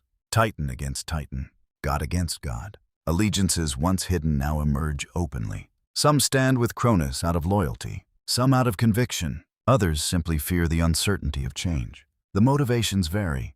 That complexity matters. The war is not a simple contest between good and evil. It is a conflict between generations, between visions of the future, between competing understandings of order itself. One evening, Zeus and his siblings gather around a sacred fire. The flames dance against the darkness. The scent of cedar smoke drifts through the cool air. Maps of the world lie spread across stone. Messengers arrive throughout the night. News follows news. Reports follow reports. Victories, defeats, uncertainties. No side gains a decisive advantage. The war spreads, yet resolution remains distant. Hera studies each report carefully. Her attention to detail proves invaluable. Poseidon speaks passionately about strategy. Demeter considers how communities may survive the conflict. Hestia reminds everyone of what they fight to protect. And Hades listens more than he speaks. When he finally offers an observation, others pay attention. His words tend to carry weight. The growing unity among the siblings becomes one of their greatest strengths. The Greeks often valued cooperation among individuals with different talents. No single god possesses every answer. Together they become more capable than any could alone, far away. Cronus faces challenges of his own. His authority remains considerable. Many titans continue supporting him. His armies remain powerful, yet doubts spread, quietly, persistently. The prophecy influences more minds than his own. Some begin wondering whether resistance is futile. Others wonder whether change may actually benefit the world. Questions multiply. Certainty fades. The process happens slowly, like erosion reshaping a cliff face. One night, while resting between campaigns, Zeus experiences another dream. The dream takes him to a mountain summit surrounded by clouds. The stars appear unusually bright. A figure stands nearby, not the mysterious figure from earlier dreams. This one is clearer, more familiar. Gaia, the Earth Mother. She says little, only this: victory belongs not to strength alone. Remember the burden of fear. Then the dream ends. The message feels simple, yet profound. Fear shaped Uranus. Fear shaped Cronus. The warning continues returning, repeated enough times to matter. The Greeks often used repetition deliberately. A recurring symbol, a recurring prophecy, a recurring lesson. Each return deepens its significance. As the war continues, the hundred-handed ones prove invaluable. Their strength exceeds ordinary understanding. You watch them hurl enormous stones across battlefields. Mountains seem to shake beneath their movements. Their presence alters the balance of power dramatically. Yet even they cannot end the conflict immediately. The Titans remain formidable opponents. The struggle continues. Months become years. Years become decades. According to many traditions, the Titanomachy lasts 10 years, a full decade of warfare. A remarkable detail. Ancient listeners would have recognized its symbolic significance. Great transformations rarely occur instantly. Even divine change requires endurance. The passing years affect everyone. The younger gods mature through responsibility, through hardship, through leadership. Zeus changes most visibly. The hidden child of Crete becomes a commander, a decision-maker, a ruler in preparation. Experience reshapes him. The transformation feels natural, gradual, believable. One afternoon, after a particularly difficult battle, Zeus climbs a mountain alone. Clouds drift beneath the summit. The air feels cold, fresh. The world stretches endlessly around him. For a time, he simply watches.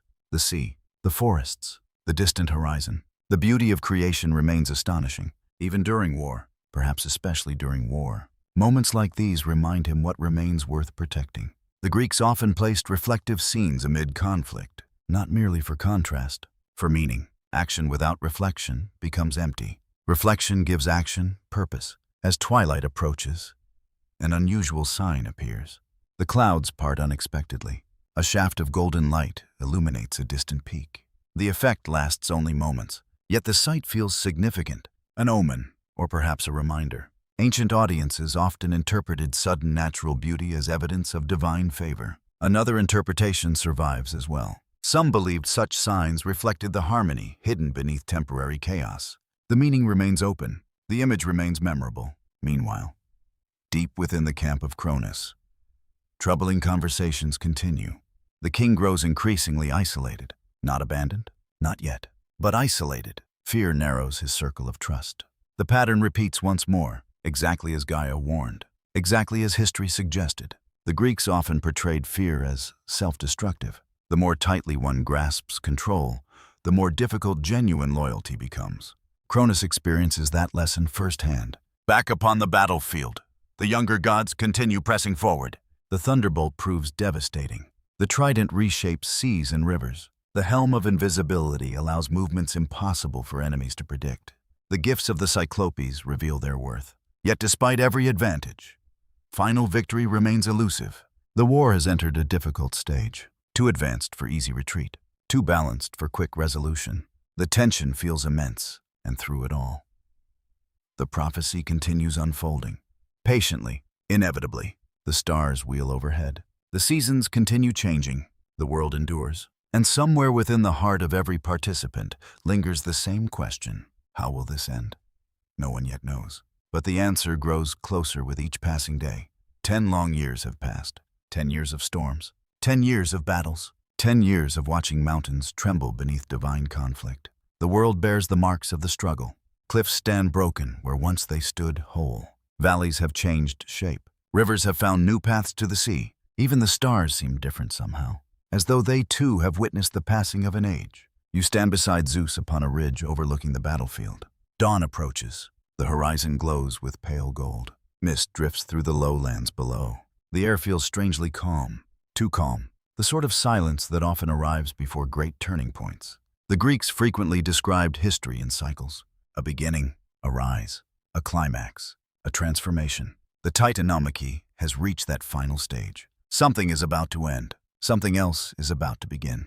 The signs have been building for months. More titans question Cronus's leadership. More ancient powers grow weary of endless war. More allies gather around Zeus. The balance that once seemed impossible has finally shifted. Not dramatically, gradually, like a tide changing direction.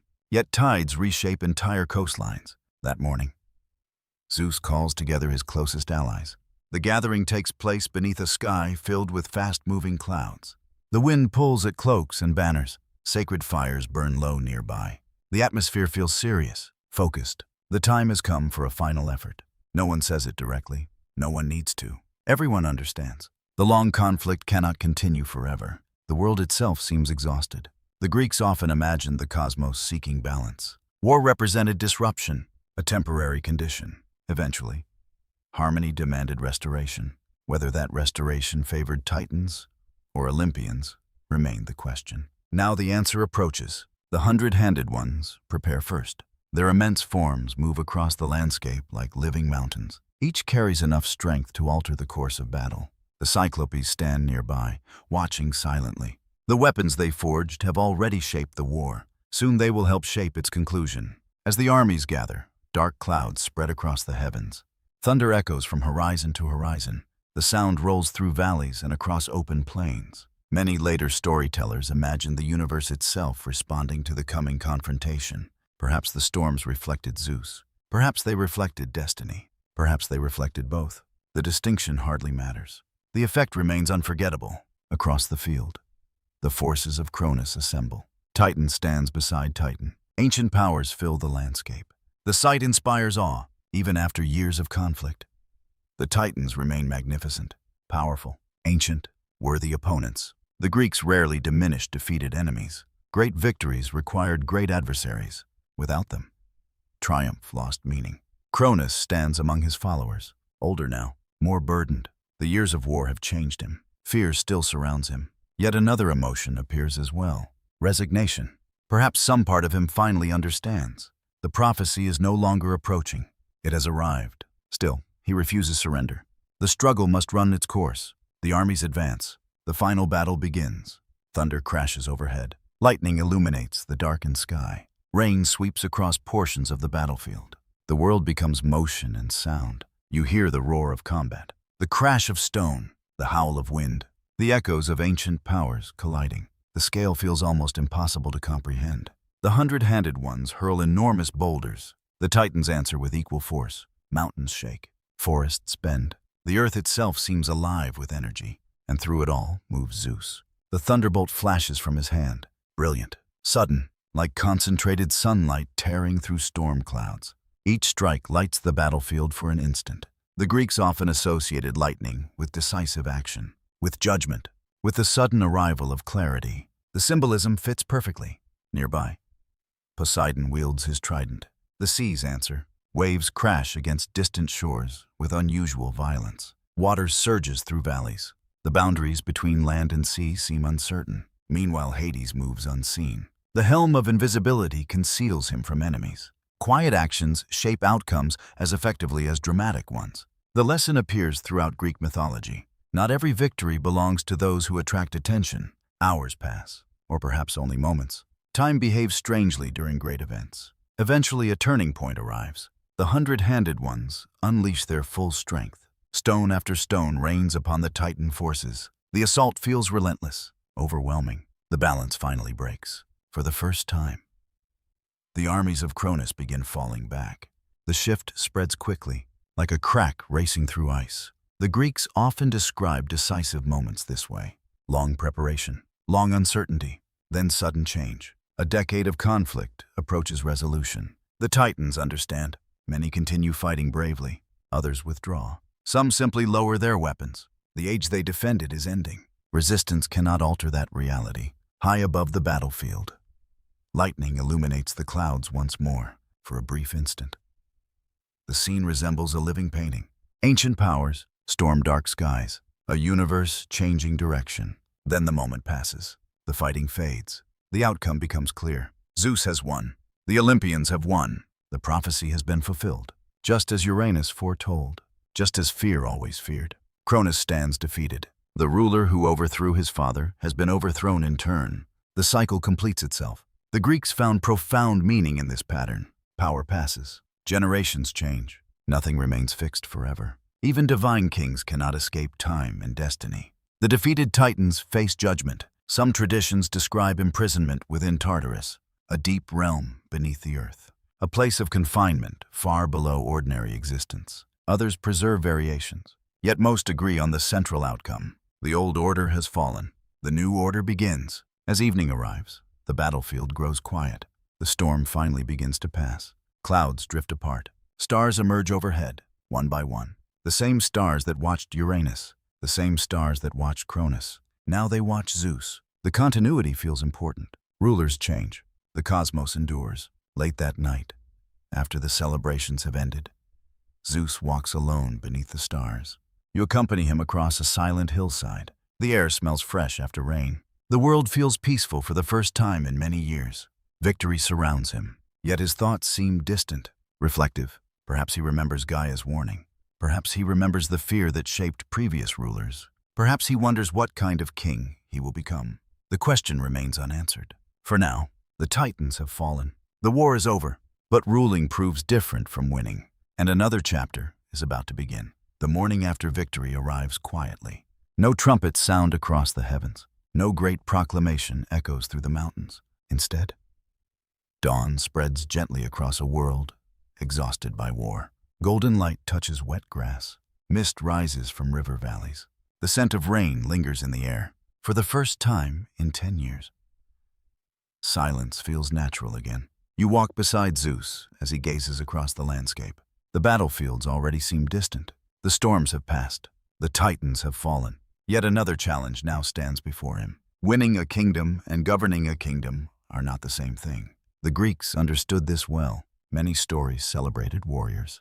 Fewer celebrated rulers, because ruling demanded different qualities: patience, wisdom, balance, the ability to think beyond oneself. The war may be over, but the future remains unwritten across the world.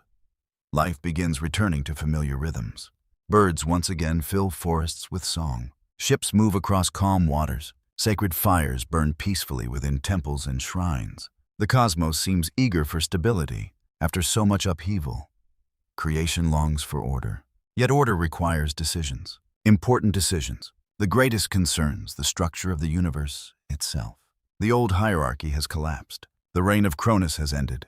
A new arrangement must take its place. One evening, beneath a sky crowded with stars, Zeus gathers his brothers.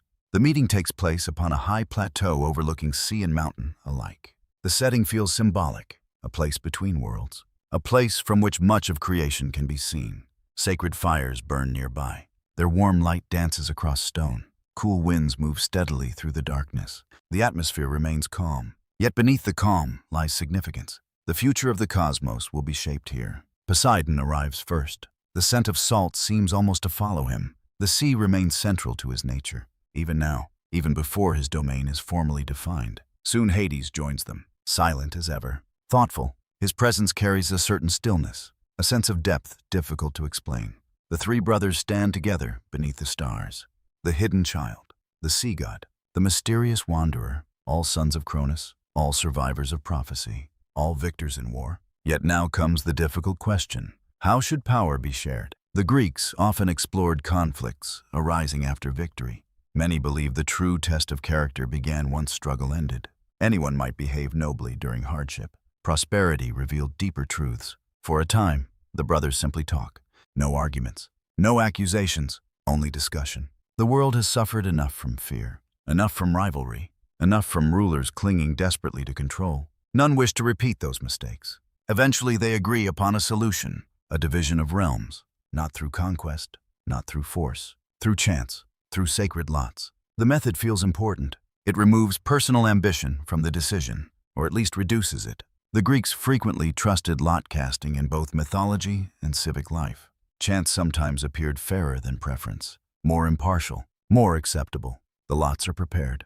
The stars shine brightly overhead. The sacred fire crackles softly nearby. For a moment, the world seems to hold its breath. Then the choice is made. Zeus receives the sky, the vast heavens stretching beyond sight.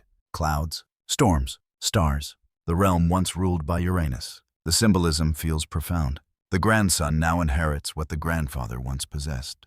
The cycle continues, yet not exactly. Each generation transforms what it receives. Poseidon receives the sea, the endless waters surrounding islands and continents, the deep places where mysteries dwell, the shifting realm of storms and currents. No domain suits him better, even before the lots were drawn.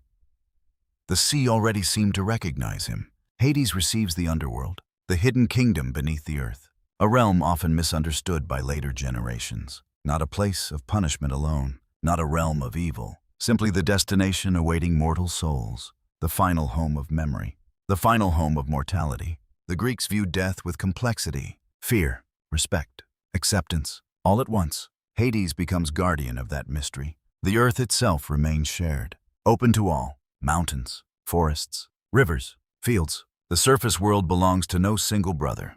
The arrangement creates balance, at least in theory. The Greeks understood that agreements solve some problems while creating others.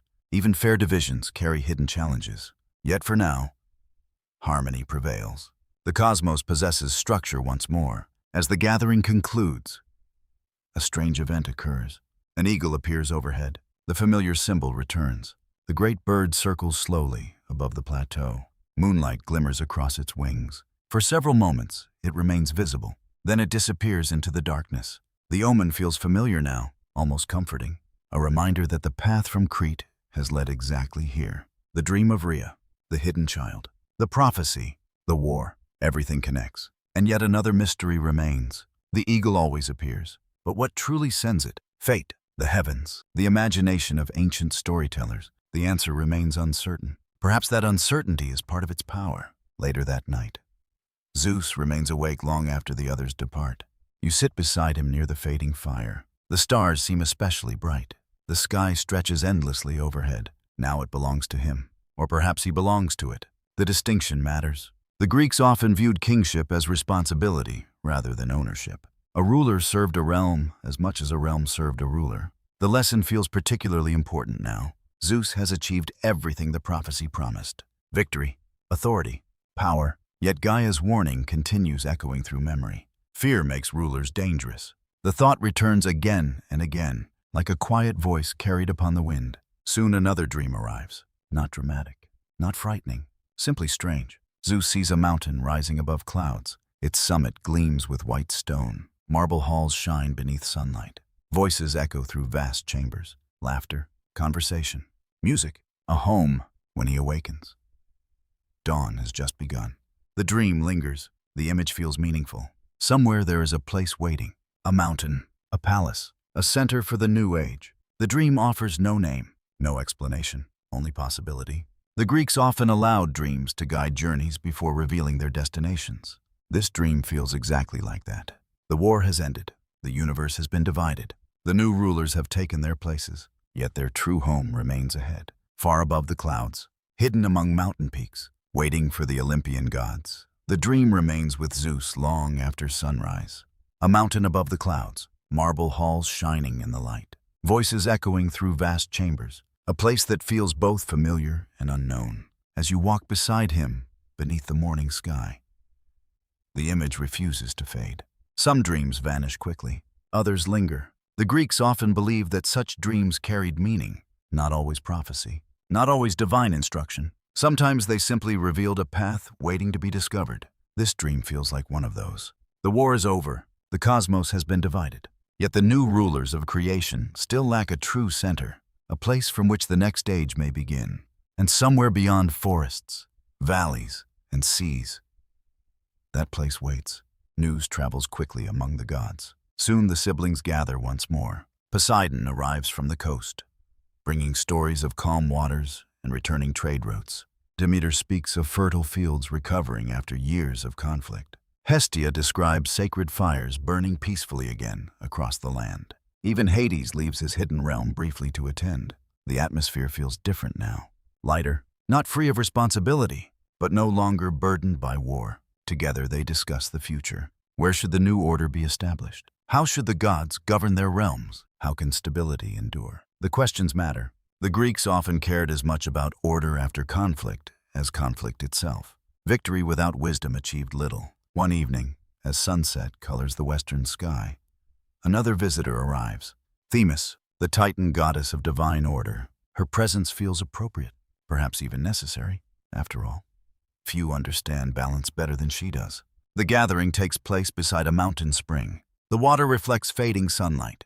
The scent of wildflowers drifts through the air. Nearby, cicadas sing among the grasses. The world feels peaceful. Themis listens quietly as the gods discuss their plans. Then she smiles, a rare expression, gentle, knowing, and she points toward the north, toward a mountain already famous among gods and spirits. Mount Olympus. The name alone carries weight, even before it becomes the home of the gods. Olympus possesses an aura of mystery. The mountain rises higher than any surrounding peak. Its summit often disappears into clouds. Storms gather around its upper slopes, from distant valleys. Travelers can see it shining against the sky. Many ancient Greeks viewed mountains as sacred places, locations where heaven and earth seemed to touch. Olympus represented the greatest of them all. The suggestion feels immediately right. The dream, the mountain, the future. Every thread begins weaving together. Within days, the journey begins. You travel alongside the gods as they move across the landscape. The route leads through forests scented with pine, across rivers sparkling beneath sunlight, over rocky paths winding through mountain valleys. The journey itself feels symbolic, the transition from wandering victors to established rulers. a passage from one chapter of history into another, as Olympus gradually appears before them. The sight inspires wonder. Its slopes rise into the heavens. Clouds drift around its upper reaches. Eagles circle high above. The mountain seems almost alive, watching, waiting. The Greeks often imagined sacred places possessing their own presence. Not consciousness exactly, but significance. Olympus radiates significance. The higher the gods climb, the more extraordinary the landscape becomes. The air grows cooler. The views become breathtaking. Forests give way to open ridges.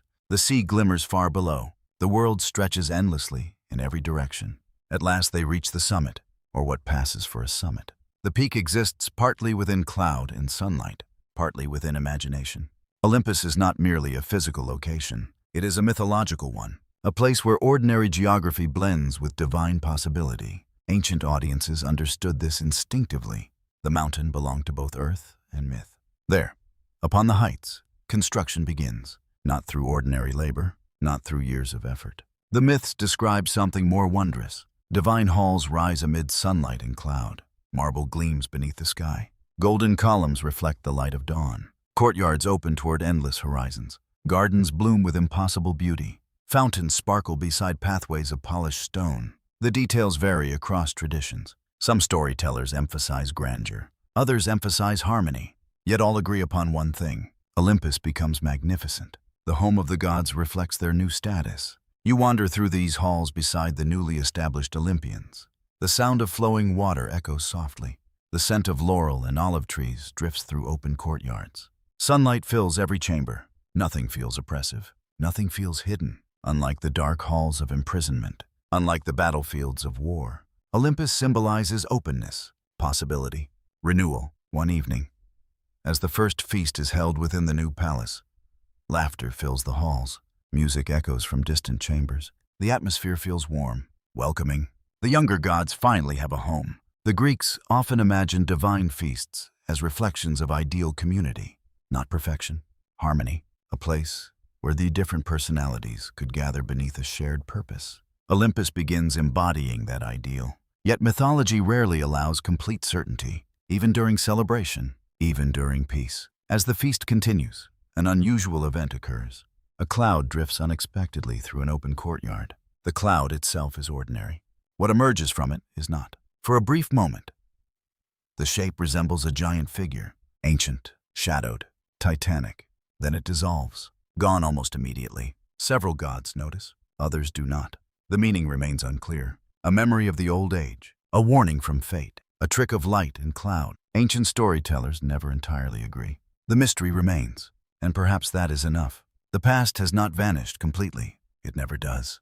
The Greeks understood this deeply. Every new age carries traces of what came before. Later that night, Zeus walks alone through the palace gardens.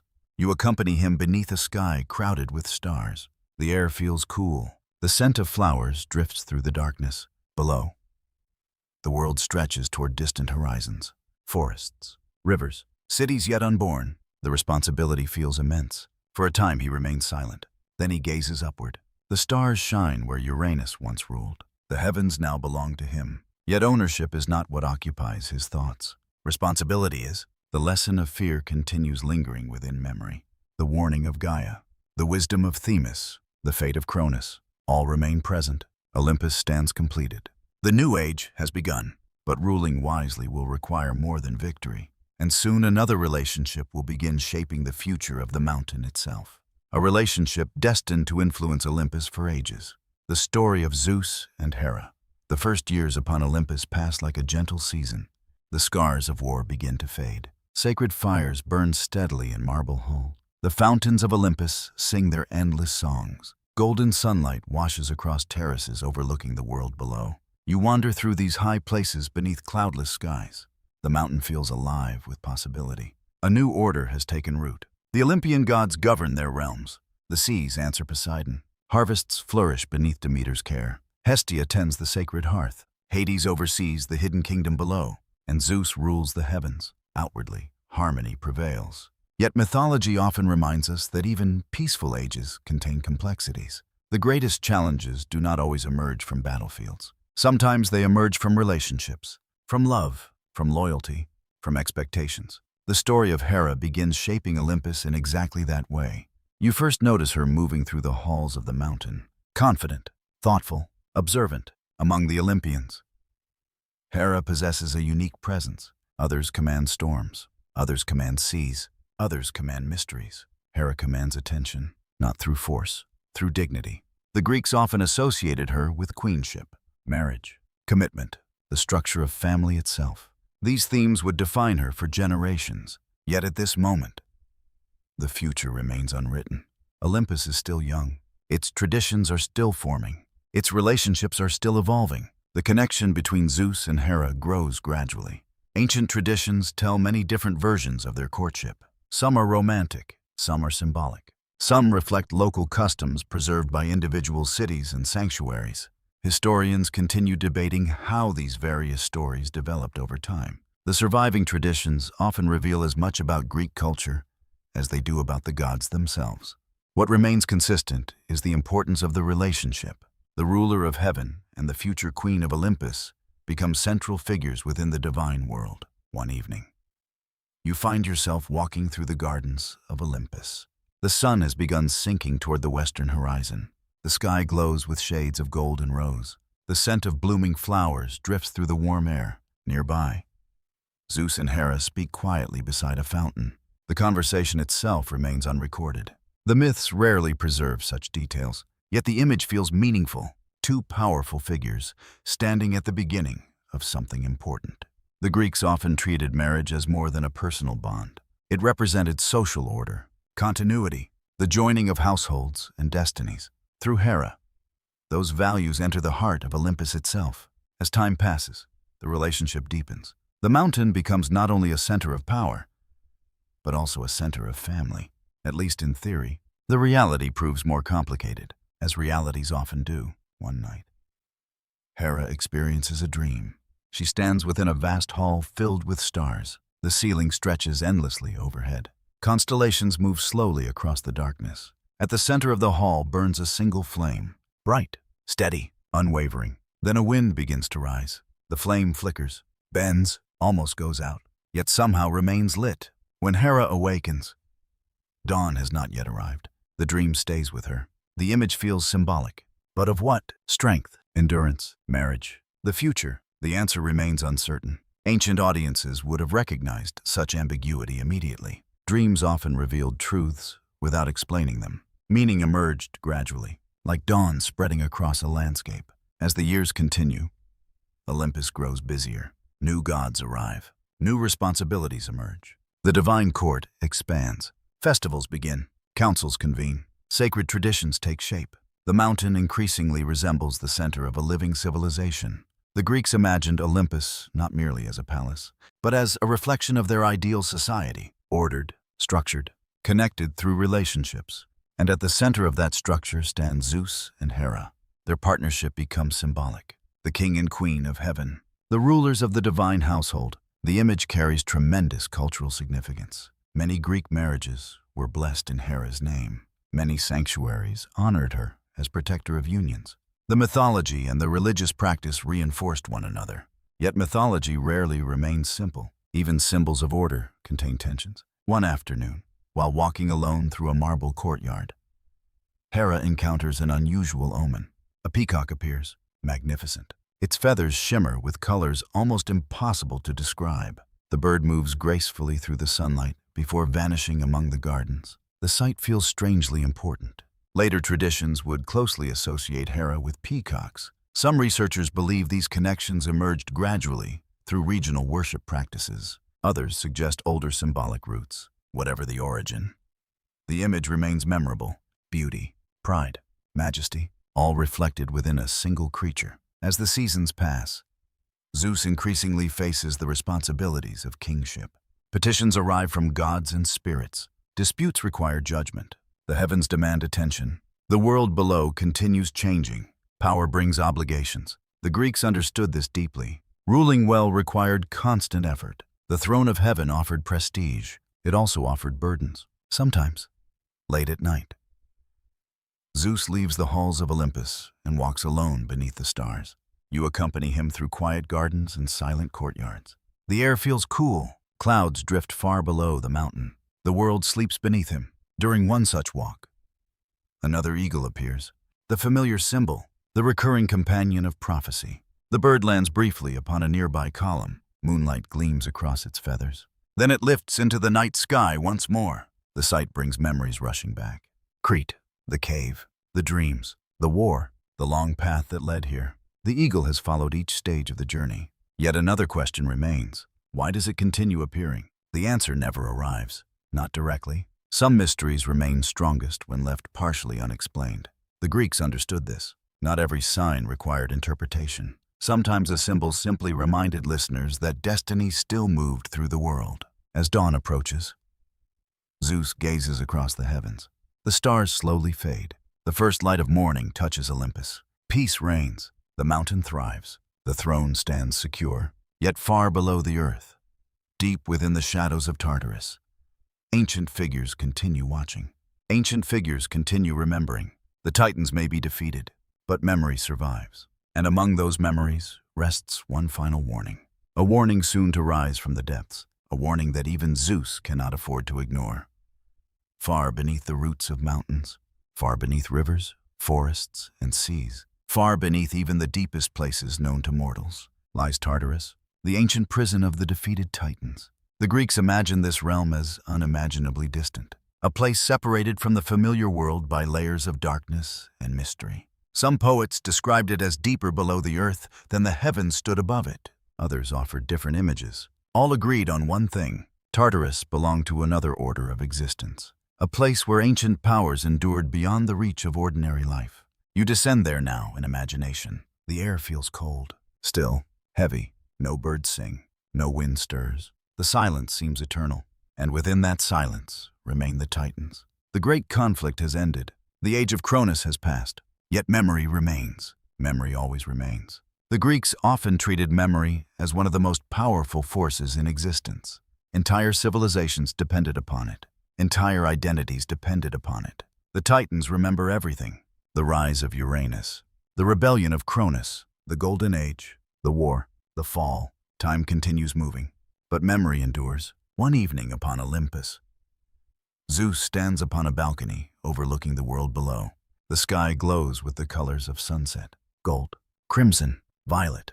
Clouds drift lazily around distant peaks. The sight feels peaceful, almost dreamlike. Years have passed since the Titanomachy.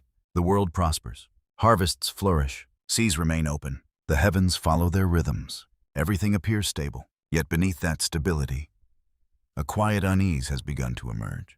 It begins with dreams. Dreams that arrive unexpectedly. Dreams that feel different from ordinary sleep. One night, Zeus sees a vast cavern filled with shadows. Ancient voices echo from unseen places. Chains rattle in the darkness. Then a single phrase emerges clearly. Every ruler believes the cycle has ended. When he awakens, the words remain. Sharp, unsettling, impossible to forget. The Greeks often used dreams as vehicles for difficult truths, messages the waking mind might resist, warnings that arrived through symbol rather than command. This dream feels exactly that way. A reminder, a question, a challenge. Has the cycle truly ended or merely paused? Days later, another sign appears. An eagle circles Olympus repeatedly, not once, not twice, but throughout the entire day. The familiar symbol returns again. The same eagle connected to Rhea's dream. The same eagle seen upon Crete. The same eagle appearing at moments of transformation. The repetition feels significant, yet its meaning remains uncertain. As always, the Greeks loved recurring symbols precisely because they invited interpretation. Each listener could discover something slightly different within them. Meanwhile, reports arrive from distant sanctuaries. Priests speak of unusual omens. Sacred fires burn with unexpected colors. Stars appear brighter than normal. Dreams spread among worshippers. Most of the reports seem harmless, yet together they create an atmosphere of anticipation. The sense that something remains unfinished, something still waiting beyond the horizon. One evening, Themis visits Olympus once more. The years have changed little about her. Wisdom often appears timeless. You join the gathering as she sits beside a fountain, illuminated by moonlight. The water glimmers softly. The scent of laurel drifts through the gardens. The atmosphere feels calm, yet serious. Themis speaks quietly. The world enjoys peace because hard lessons were learned. But lessons can be forgotten. The words carry weight. Zeus listens carefully. The conversation turns toward the past, toward Uranus, toward Cronus, toward fear. Again and again, the same pattern emerges.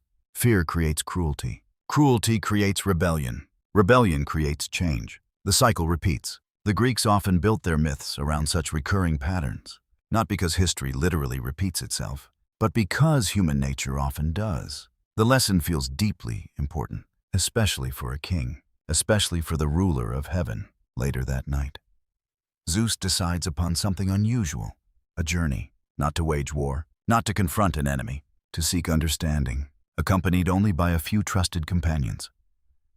He travels toward the deep places of the world, toward Tartarus, toward the defeated Titans. The descent feels solemn. The air grows colder with each step. Torchlight flickers against ancient stone. The echoes of distant water drift through the darkness. You follow beside him through winding passages and vast underground chambers.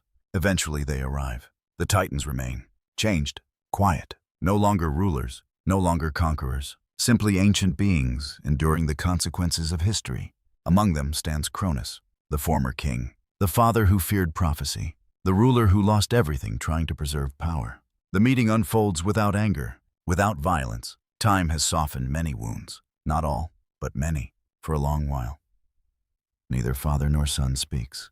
The silence feels meaningful. The Greeks often valued silence in important conversations. Words matter most when used carefully. At last, Cronus raises his gaze. His voice resembles distant thunder fading beyond mountains. Older now, wearier, yet still powerful. He offers no excuses, no defenses, only a warning. A warning that becomes one of the most important moments in Zeus's life. The throne changes people. The words echo through the cavern. Power isolates. Power tempts. Power encourages fear. The warning sounds familiar because it is familiar. Gaia offered it. Themis offered it. History itself offered it. Now Cronus offers it as well. The lesson returns one final time. The Greeks often repeated important truths through multiple voices. Each repetition deepened the meaning. Cronus continues. The greatest enemy of a ruler is rarely another ruler. It is the fear within his own heart. The words settle heavily in the darkness. For a moment, no one speaks. No one needs to. The message feels complete outside the cavern. Somewhere far above, stars continue their endless journey across the heavens. The same stars that witnessed every generation. The same stars that will witness generations still to come. As Zeus begins the long ascent back toward the world above, the warning remains with him. The past cannot be erased. The mistakes of earlier rulers cannot be undone. But perhaps they can be remembered. And memory may be the closest thing to wisdom. When he finally emerges beneath the night sky once more, Olympus shines in the distance. The mountain rises above clouds, beautiful, peaceful, enduring. Yet now it seems different, not merely a throne, a responsibility, a trust, a legacy. The stars glow softly overhead. The wind moves gently through the darkness, and as Zeus begins the journey home, the age of conquest slowly gives way to the age of stewardship. The story of victory has ended. The story of ruling has truly begun. The years flow onward like a quiet river. Olympus stands secure above the clouds. Its marble halls gleam beneath sunlight. Its gardens bloom through every season. Its sacred fires burn steadily through the night. Peace has settled across much of the cosmos. Not perfect peace. The Greeks rarely imagined perfection, but balance, the kind of balance that allows life to grow. You wander through the courtyards of Olympus, beneath a bright morning sky. Birdsong drifts across the terraces. The scent of laurel and olive leaves moves gently in the air. The mountain feels alive. Yet even in times of stability, new questions emerge. One question now begins, drawing the attention of the gods. Humanity. Mortals have always existed within the stories. Yet they have rarely stood at the center. That is about to change. The Greeks often viewed their myths not merely as stories about gods, but as stories about the relationship between gods and people. How should divine power interact with mortal life? How much knowledge should humans possess? How much freedom? How much responsibility? These questions now rise toward the surface, and standing at the center of them is a remarkable figure. Prometheus. Unlike many titans who opposed Zeus during the Great War, Prometheus chose another path. The ancient traditions describe him as intelligent, thoughtful, far-sighted. His very name is often associated with foresight, the ability to think ahead, to see possibilities others overlook. The Greeks admired such qualities deeply. Strength impressed them. Wisdom impressed them more. One morning, Zeus receives word that Prometheus wishes to speak. The meeting takes place within a sunlit hall overlooking the world below.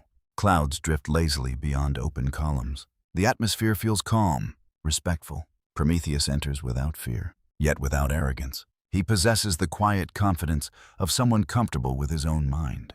The conversation begins simply, but gradually turns toward humanity. Mortals remain fragile, short-lived, vulnerable to cold, darkness, hunger, the uncertainties of nature. Unlike the gods, they cannot rely upon immortality. Unlike the gods, they possess little protection against the world. Prometheus speaks on their behalf, not as a ruler, not as a master, as an advocate. The role suits him naturally. The Greeks often celebrated figures who bridged different worlds. Prometheus becomes exactly that kind of figure, a bridge between divine and mortal existence. As the discussion continues, Zeus listens carefully. His experiences have taught him the value of reflection. The warnings of Gaia, the lessons of Cronus, the wisdom of Themis, all remain alive within memory. He no longer views leadership as simple authority. The needs of others matter, yet uncertainty remains. How closely should the gods involve themselves in human affairs? No answer satisfies everyone. The question itself becomes part of the mythology. One evening, as twilight settles over Olympus, Prometheus walks alone through the gardens. You accompany him beneath flowering trees. The sky glows with fading gold. The first stars begin appearing overhead. His thoughts seem distant, focused elsewhere. Below the mountain lie countless mortal communities. Farmers, sailors, families gathered around small fires. People living brief lives beneath immense skies. The contrast fascinates him. The gods possess power. Humans possess possibility. The relationship between those two realities remains unresolved. That night, Prometheus dreams. The dream feels vivid, almost prophetic. He stands upon a hillside, overlooking a valley filled with darkness. Scattered throughout the valley are countless tiny lights, weak, flickering, struggling. Then a brighter light appears high above. The light begins descending, slowly, patiently, toward the people below. When Prometheus awakens, dawn has not yet arrived. The dream remains clear. The image lingers, light descending toward humanity. A symbol, a warning, a possibility. Ancient audiences would immediately recognize such dream imagery. Light often represented knowledge, understanding, civilization itself. The interpretation feels almost inevitable, yet the dream reveals only part of the future. The rest remains hidden. As days pass, Prometheus spends increasing amounts of time among mortals. The Greeks preserved many traditions describing these interactions. Some emphasize teaching, others emphasize guidance. The details vary. The central theme remains consistent. Prometheus cares about humanity. He sees potential where others see weakness. You travel with him through villages and countryside. The scenes feel peaceful, simple. Children playing beside streams, farmers tending fields, families gathering at dusk. The smell of bread baking over small hearths. The sound of conversation beneath star-filled skies. The ordinary beauty of mortal life becomes visible. Perhaps that is why Prometheus feels such affection for them. Mortality gives meaning to moments. The Greeks understood this deeply. The brevity of life made life precious. Immortals could wait centuries. Humans could not. One afternoon, while visiting a rural sanctuary, Prometheus witnesses an unusual event. A sacred flame suddenly flickers, then grows brighter, far brighter than expected. For a brief moment, the light seems almost alive. Several worshippers notice. They exchange uncertain glances. An omen, perhaps, or merely coincidence. The mystery remains. Yet Prometheus cannot forget it. The image connects immediately to his dream. Light, knowledge, possibility. The symbolism feels increasingly important. Meanwhile, on Olympus, discussions continue. Not everyone shares Prometheus's perspective. Some gods view humanity with affection. Others view them with indifference. Still others remain uncertain. The debates remain respectful. Yet meaningful differences exist. The Greeks often reflected their own social questions through divine conversations. How should power treat vulnerability? What obligations accompany strength? Who deserves knowledge? Such questions remain surprisingly timeless. One evening, Zeus and Prometheus stand together upon a balcony overlooking the world. Clouds drift below. The setting sun paints the horizon in shades of crimson and gold. The atmosphere feels reflective, quiet. Prometheus speaks of humanity's future, not what they are, what they might become. The distinction matters. Potential has always fascinated storytellers. The possibility hidden within the present.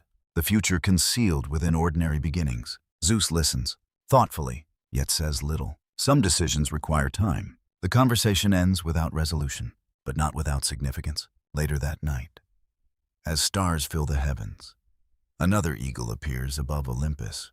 The familiar symbol circles the mountain once, then disappears into the darkness. The omen feels gentle this time, almost approving, or perhaps merely observant. The meaning remains uncertain, as always, and perhaps that uncertainty is fitting.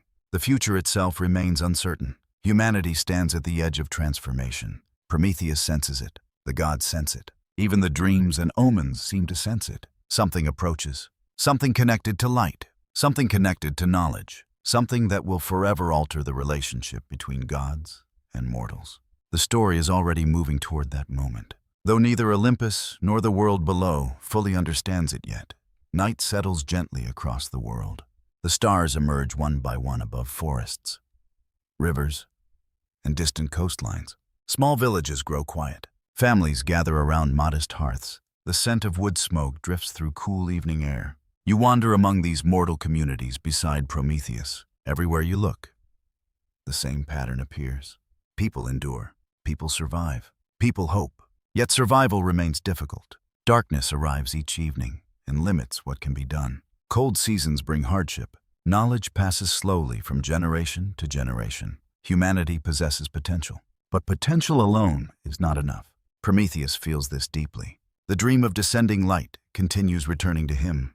Again and again, the image refuses to fade. The Greeks often treated recurring dreams as signs of unfinished destiny, messages waiting to be understood. This dream belongs to that tradition. Something important approaches, something connected to light, something connected to humanity's future. One evening, Prometheus climbs a hillside overlooking a valley.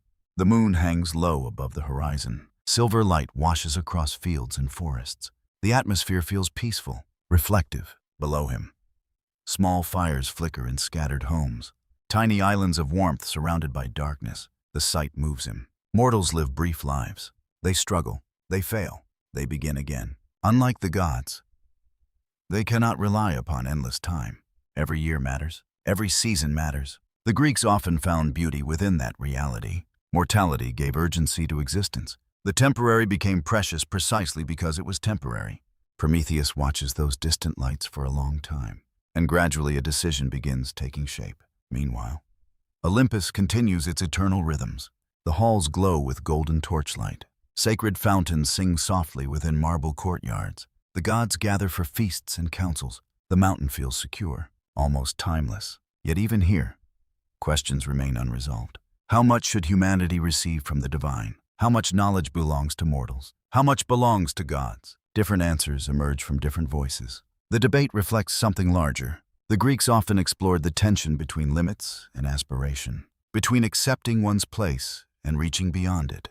Prometheus increasingly finds himself on one side of that tension. He believes humanity can become more. One afternoon, while walking through the gardens of Olympus, he notices something unusual. A sacred flame burns within a temple courtyard. The fire itself is ordinary, yet the sunlight strikes it in a remarkable way. For a brief moment, the flame appears brighter than the sunlit marble around it. The image instantly recalls his dream. Light descending, knowledge offered, possibility awakening.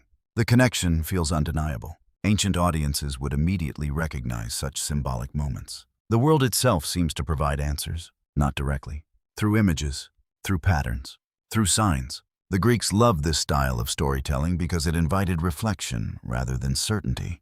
That night, Prometheus dreams again. This time the vision is clearer. He sees humanity gathered in darkness. Cold winds move across the land. The people huddle together beneath star-filled skies. Then a spark appears, tiny, almost invisible. Yet the spark grows. The darkness retreats. Faces brighten. The world changes. When Prometheus awakens, the decision is made. The future demands action. The exact details differ among ancient traditions. Some versions preserve elaborate narratives. Others remain simple. Yet all agree on the essential event. Prometheus chooses to bring divine fire to humanity. The symbolism reaches far beyond literal flames. Fire represents knowledge, craftsmanship, Technology, civilization, the ability to transform the world. The Greeks understood this deeply. Fire allowed cooking, metalworking, protection, creation. To possess fire was to possess possibility. One evening, while Olympus rests beneath a sky crowded with stars, Prometheus acts. The sacred fires of the gods burn steadily within their shrines. The mountain remains peaceful. Clouds drift below the summit. The world sleeps. You follow Prometheus through silent courtyards, illuminated by moonlight. His movements remain calm, deliberate, not reckless. He believes what he is doing is right. That conviction matters. Greek myths often become most powerful when characters act according to sincere beliefs, even when those beliefs create conflict. Prometheus reaches the sacred flame. The fire glows softly, golden, warm, alive. The sight feels almost holy. Then, according to the famous tradition, he conceals a spark within a hollow fennel stalk. Simple, ingenious. The Greeks admired clever solutions. The method feels entirely appropriate. Carrying the hidden flame, Prometheus leaves Olympus. The journey downward unfolds beneath starlight.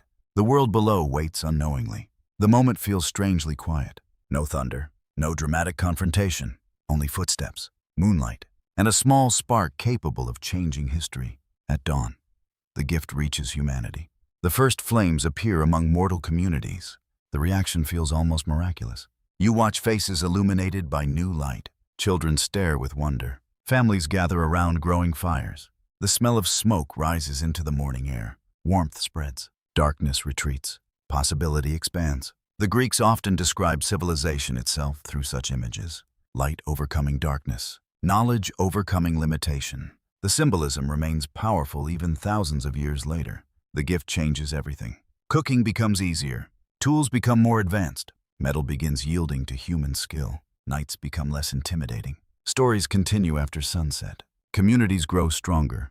The future opens. Yet every gift carries consequences. The Greeks understood this as well. Knowledge creates opportunities. It also creates responsibilities. The story never portrays fire as purely simple. Its power can build. Its power can destroy. Both truths exist simultaneously. Soon word reaches Olympus. The sacred gift has been given away. The news spreads quickly through the halls of the gods. Reactions vary. Some express admiration, others concern. Several remain uncertain. But one response matters more than all others. Zeus learns what has happened. The ruler of heaven stands upon a balcony overlooking the world below. Clouds drift beneath him. The morning sky glows pale blue, far away. Tiny columns of smoke rise from mortal settlements. The evidence is visible. Humanity possesses the gift. For a long time, Zeus says nothing. The silence feels important. His thoughts remain hidden, difficult to read. The Greeks often portrayed great decisions as emerging from contemplation rather than impulse. The moment stretches. Then an eagle appears overhead. The familiar symbol circles once above Olympus. Its shadow glides across marble stone. A reminder, perhaps? A warning, perhaps? The meaning remains uncertain. Yet one truth is becoming clear. The relationship between gods and humanity has changed forever. Prometheus has crossed a threshold. The gift has been given. The spark has become a flame. And the consequences have only just begun. The smoke rises gently into the morning sky. Across valleys, hillsides, and distant coastlines, new fires burn within human communities. Their light glows through the darkness. Their warmth pushes back the cold. Their presence changes everything. You travel among these settlements and witness the transformation firsthand.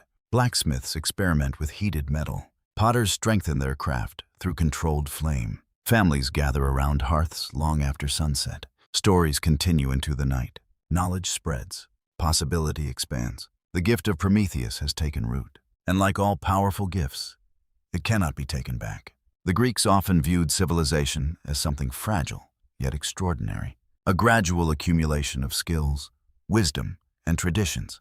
Fire became one of its most important symbols, not merely because it provided warmth, because it represented human ingenuity. The ability to shape the world rather than simply endure it.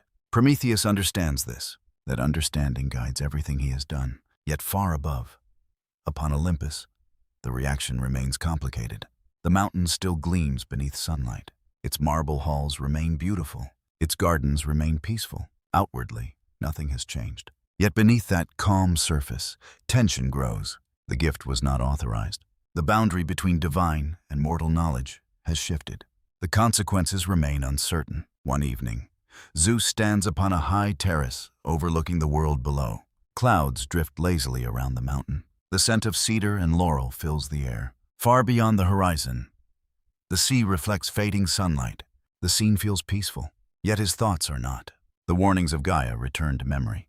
The warnings of Themis. The warnings of Cronus. Power requires wisdom. Fear creates suffering.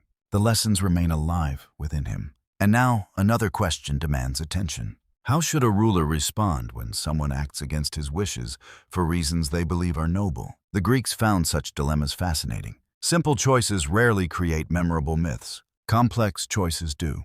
Prometheus has not acted from greed, or malice, or ambition. He acted from compassion.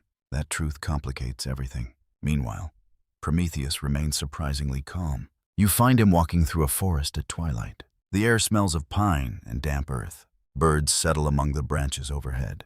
The first stars appear between the trees. He seems thoughtful, not regretful. The distinction matters. He understands the risks. He always did. Yet he still believes humanity deserved the gift. That conviction remains unchanged. One night, another dream comes. Prometheus stands upon a mountain peak surrounded by darkness. The wind moves across barren stone, far below. Countless fires glow throughout the world. The sight is beautiful. Then he notices something else. Chains, great iron chains emerging from the shadows. They move slowly toward him, inevitable, silent. When he awakens, dawn has barely begun. The dream feels obvious, a warning, or perhaps a prophecy. The Greeks often blurred the distinction between the two. What matters is simple. Prometheus understands consequences are approaching. The knowledge does not surprise him. The story has always carried this possibility. Soon afterward, Zeus summons him. The meeting takes place within a quiet hall of Olympus. Sunlight pours through tall columns. The sound of fountains echoes softly nearby. The atmosphere feels solemn, respectful. The two figures stand facing one another. Neither speaks immediately. The silence itself feels meaningful. Prometheus knows why he has been called. Zeus knows why he came. The conversation that follows becomes one of the most important in Greek mythology. Not because of anger, because of ideas. Prometheus speaks of humanity, of potential, of growth, of possibility. Zeus speaks of balance, of responsibility, of consequences. Neither side appears entirely wrong. The Greeks often preferred such complexity. The most enduring myths rarely offer easy answers. The discussion continues for a long time. Sunlight shifts across the floor. The sound of water continues in the distance. At last, a decision emerges. Prometheus will be punished, not because humanity lacks value, not because knowledge itself is evil, because boundaries were crossed deliberately. Authority was challenged openly. Order demands a response. The decision carries sadness rather than triumph. That distinction matters. The Greeks often portrayed justice as difficult, necessary, yet difficult. Prometheus accepts the outcome, not happily, not dramatically, simply with understanding. He knew the risks. He made the choice anyway.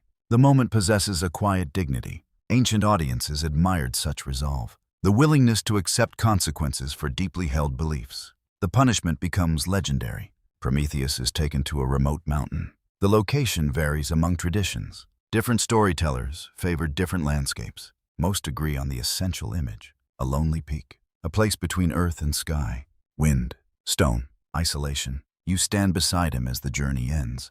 The air feels cold, sharp. Clouds drift below the cliffs. The world stretches endlessly in every direction. The scenery is beautiful, almost painfully beautiful. The contrast deepens the emotional impact. Then the chains appear, heavy, unyielding, ancient metal against ancient stone. Prometheus is bound. The image becomes one of the most enduring in mythology, not merely a punishment, a symbol. The Greeks often explored the relationship between suffering and meaning. Pain alone held little value. Endurance in service of something larger carried significance. Prometheus embodies that idea. Days pass, then weeks, then months. The winds continue blowing across the mountain. Rain falls. Snow occasionally gathers upon the rocks. The seasons change. Yet Prometheus remains, enduring, watching, waiting, and still he does not regret the gift. One afternoon, an eagle appears, the familiar symbol once again. Yet this encounter feels different. The bird circles high above the mountain. Its shadow crosses the stone.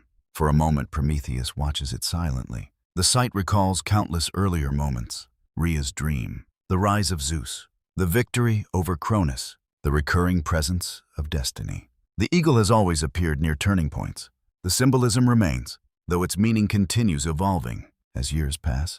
Stories about Prometheus spread among humanity, around fires, within villages, across growing communities. The tale becomes larger than the individual, a story about sacrifice, a story about knowledge, a story about paying a price for what one believes. The Greeks often used myths this way, not as simple history, as reflections upon life itself. Meanwhile, far away upon Olympus, Zeus occasionally gazes toward the distant mountain. The relationship between ruler and rebel remains unresolved. Something still lingers beneath the surface, a mystery, a possibility. Ancient traditions preserve hints of future developments, hints that Prometheus possesses knowledge even Zeus may someday require. The details remain unclear, the future remains hidden. Yet the suggestion itself creates anticipation. The story is not finished. Not yet. The chains hold Prometheus, but they do not end his importance. The fires he gave humanity continue burning. The ideas he represents continue spreading, and somewhere beyond the horizon of time, destiny is already preparing another chapter, one that will connect wisdom, prophecy, and the future of Olympus itself. The wind moves softly across Olympus. Clouds drift beneath the mountain in slow, endless currents. The halls of the gods remain bright and calm. Yet something unsettles the air. A quiet tension, not fear, not danger, something more subtle, expectation. You walk beside Zeus through marble corridors filled with shifting light. Even here, within the home of the gods, change often begins as something almost invisible. A thought, a feeling, a moment of uncertainty, and then destiny begins to move. The Greeks often describe transformation as arriving without warning, yet never without cause. Everything connects. Everything builds. Nothing appears truly out of nowhere. That principle now begins shaping the story of Olympus once more. Far below the mountain, humanity continues living beneath the gift of fire.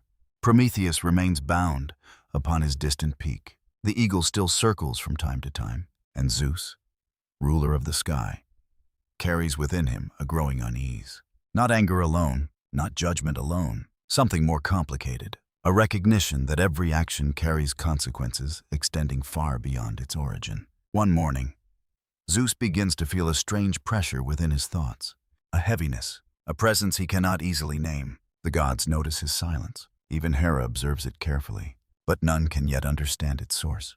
The answer lies in prophecy, ancient and unfinished, a thread stretching back through generations of divine struggle. Gaia remembers. So does fate, and what they remember is not yet complete. According to certain traditions preserved among older myths, Zeus receives a warning, a prophecy unlike the others. More intimate, more unsettling. It speaks not of overthrow, not of war, but of knowledge, of wisdom yet unborn, of a power that will emerge not through force, but through thought. The Greeks often treated wisdom as something divine in itself, not merely intelligence, but clarity, insight, the ability to see order within chaos. Zeus begins to sense that such a force is approaching, but from where and when? The question remains unanswered. One day, the sky above Olympus changes, not dramatically, subtly. Clouds gather in patterns, unlike ordinary weather. Lightning does not strike, yet the air feels charged. Even the winds seem to pause. The gods notice the shift. Hera watches from a balcony. Poseidon feels it in the distant seas. Demeter senses it within the soil. Something is coming, something that does not yet have a form. Zeus retreats into silence. Deep contemplation. The Greeks often imagined rulers confronting uncertainty in this way, not through action, but through reflection. Then, the moment arrives. There is no thunder, no war cry, no battlefield. Only a presence, a pain, a pressure unlike anything before. Zeus feels as though something is breaking open within him, not physically. Cosmically, the sky itself seems to hold its breath. From within his head, a sound echoes. Not a voice, not a word, a realization, and then it happens. Athena is born. The myths describe the moment with extraordinary imagery. Zeus is struck by a divine ache, so intense that even Olympus trembles. He calls for assistance. The gods gather, uncertain and alarmed. Then, in a moment beyond ordinary comprehension, Zeus is split open. not in destruction, in transformation. And from him emerges Athena, fully formed, armed, radiant, silent. The goddess of wisdom, strategic thought, clear understanding. She stands before the assembled gods, not as an infant, but as a fully realized presence. Her eyes reflect intelligence and clarity beyond measure. The symbolism is immense. Athena does not come from earth or sea. She comes from mind, from thought itself. The Greeks found profound meaning in this image. Wisdom emerging directly from the highest authority in the cosmos, not as a gift, but as an extension of divine consciousness around her. Silence spreads. Even the winds seem to pause. Athena surveys Olympus, then the world below. And finally, Zeus. There is recognition between them, a connection that requires no explanation. The myth does not linger on confusion. It focuses instead on significance. A new force now exists within the divine order, not born through struggle, not born through desire, but born through understanding. Athena immediately becomes central to Olympus. Her presence alters the atmosphere of the mountain. Decisions feel clearer. Thought feels sharper. The Greeks often associated her with both wisdom and war, but not the chaos of battle, the structure of strategy, the ability to bring order to conflict. Zeus recognizes her importance instantly, not as a threat, but as an answer to something he has been sensing for a long time. Prometheus' gift, humanity's awakening, the rise of knowledge. Athena represents a different dimension of the same transformation. As days pass, she walks through the halls of Olympus, observing everything. She studies disputes among gods. She listens to debates. She watches the balance between power and responsibility. Nothing escapes her attention. Yet she speaks little. The Greeks often portrayed wisdom as quiet observation before action, not impulsive speech, but measured understanding. One afternoon, Athena descends briefly toward the world below. You follow her path as she moves through clouds and light. Below lies a city still in its early form. Humanity is growing, learning, building. Fire burns in hearths. Tools become more refined. Knowledge spreads slowly but steadily. Athena watches silently. Then she turns back toward Olympus. Her expression remains calm but thoughtful. Upon her return, she speaks with Zeus, not in debate. In reflection, humanity is changing. Prometheus' gift has begun something larger than anyone anticipated.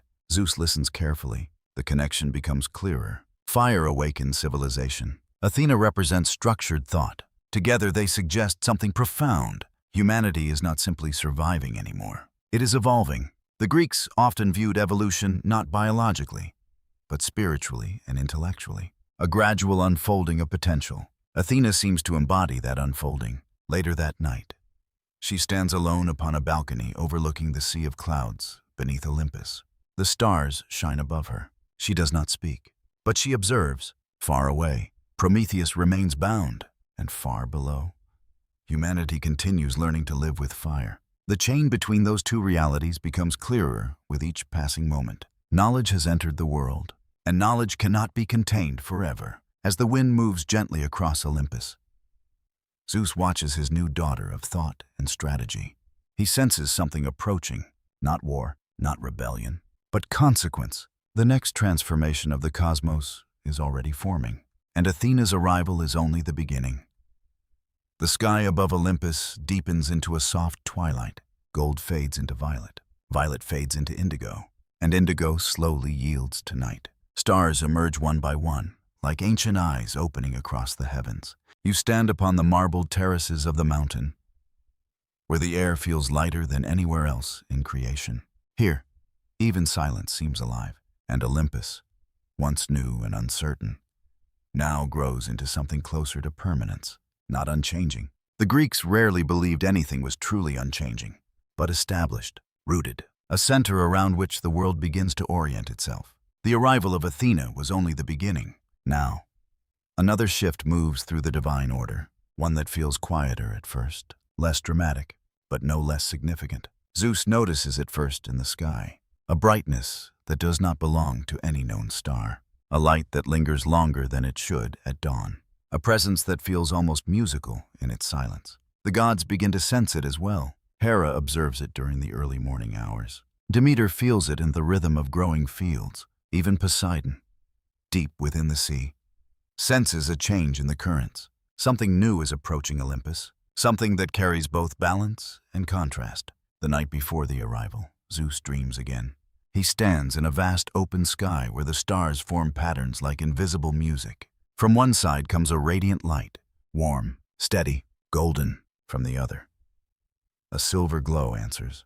Cool, sharp, precise. The two lights circle one another without conflict. Not enemies, not allies, something more complex. Complementary forces moving through the same cosmos. When he awakens, dawn is just beginning, and the sky feels different, as if the world itself is holding a breath.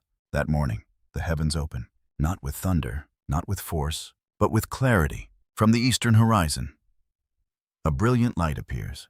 Apollo. He arrives not as a child, but as a fully formed god of radiant order. His presence is like sunrise made conscious. Where he moves, clarity follows. Music, reason, prophecy, and light seem to gather around him as natural extensions of his being.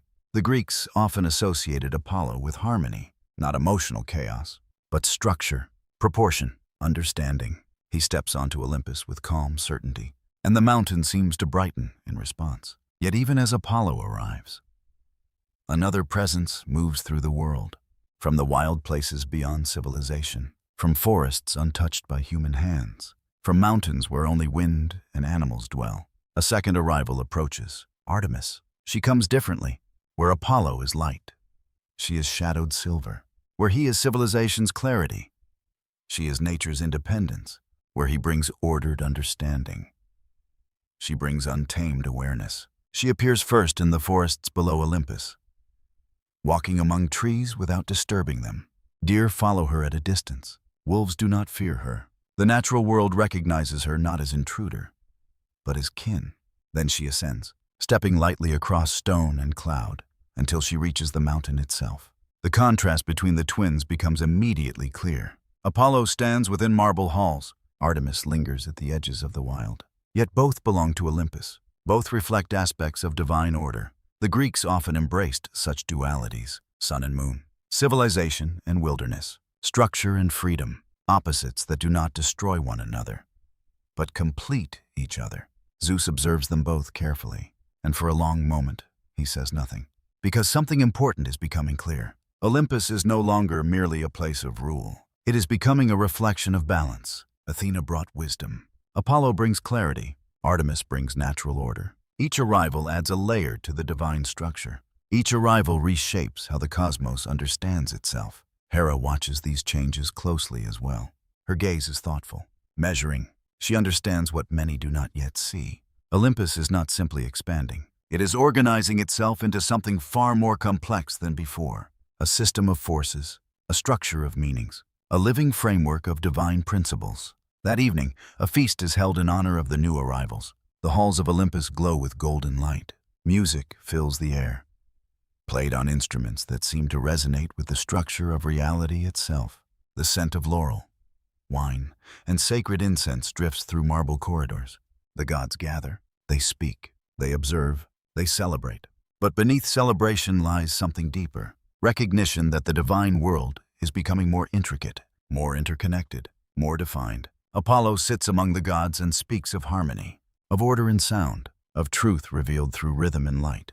Artemis, when she speaks little, but her words carry weight. She describes the forests below, the animals, the cycles of nature that exist without human interference. Together, they represent two aspects of existence that mortals will one day struggle to understand fully. One rooted in civilization, one rooted in nature. Later that night, Zeus walks alone through the highest terraces of Olympus.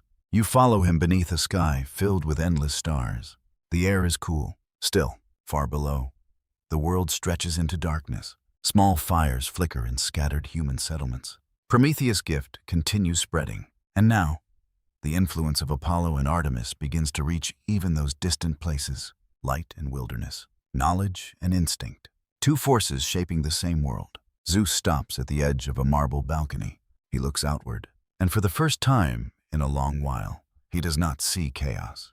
He sees structure forming, slowly, carefully, unfolding. Yet even structure carries uncertainty, because balance is not permanent. It must be maintained. The wind shifts slightly around Olympus, a subtle change, almost imperceptible, but noticeable to a god. Zeus senses it immediately. The world is not finished, not even close. The expansions of Olympus are not endings. They are preparations. And somewhere beyond the horizon of understanding, another force is beginning to stir. One that will test everything the gods have built. One that will challenge even wisdom itself. And the age of expansion quietly gives way to the age of consequence. Night settles across Olympus like a soft veil. Clouds drift beneath the mountain in slow, endless motion. Stars shimmer above, distant and unmoving, as if watching silently. The palace of the gods glows with a calm, steady light, no longer new, no longer uncertain. Olympus has become something else. A center, a presence, a place where the structure of the cosmos gathers itself into form. You walk through its marble corridors beside Zeus, hearing the quiet rhythm of water flowing through carved channels in stone. The air carries the scent of laurel, cedar, and sacred oil. Everything feels ordered, intentional, alive. The Greeks often imagined Olympus not as a single palace, but as an entire world of divine order layered upon a mountain, a reflection of ideal civilization, a mirror of human longing for harmony. And yet, even perfection in myth is never static. It grows, it shifts, it responds. Within these halls, the gods now live not as wandering victors, but as a structured court. Athena moves through council chambers with measured focus. Apollo's presence brings clarity even before he speaks. Artemis remains closer to the thresholds of wildness, yet her influence reaches deep into the rhythms of life below. Hera observes everything with quiet authority, understanding that order must be maintained, not assumed.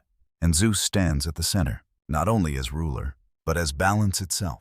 That distinction carries weight. One evening, a great council is convened, not for war, not for judgment, but for structure, the organization of divine order. The hall fills with light from eternal flames. Columns rise like frozen waterfalls of stone. The voices of gods echo softly beneath vaulted ceilings. Outside, clouds move slowly past open arches, revealing glimpses of the world below.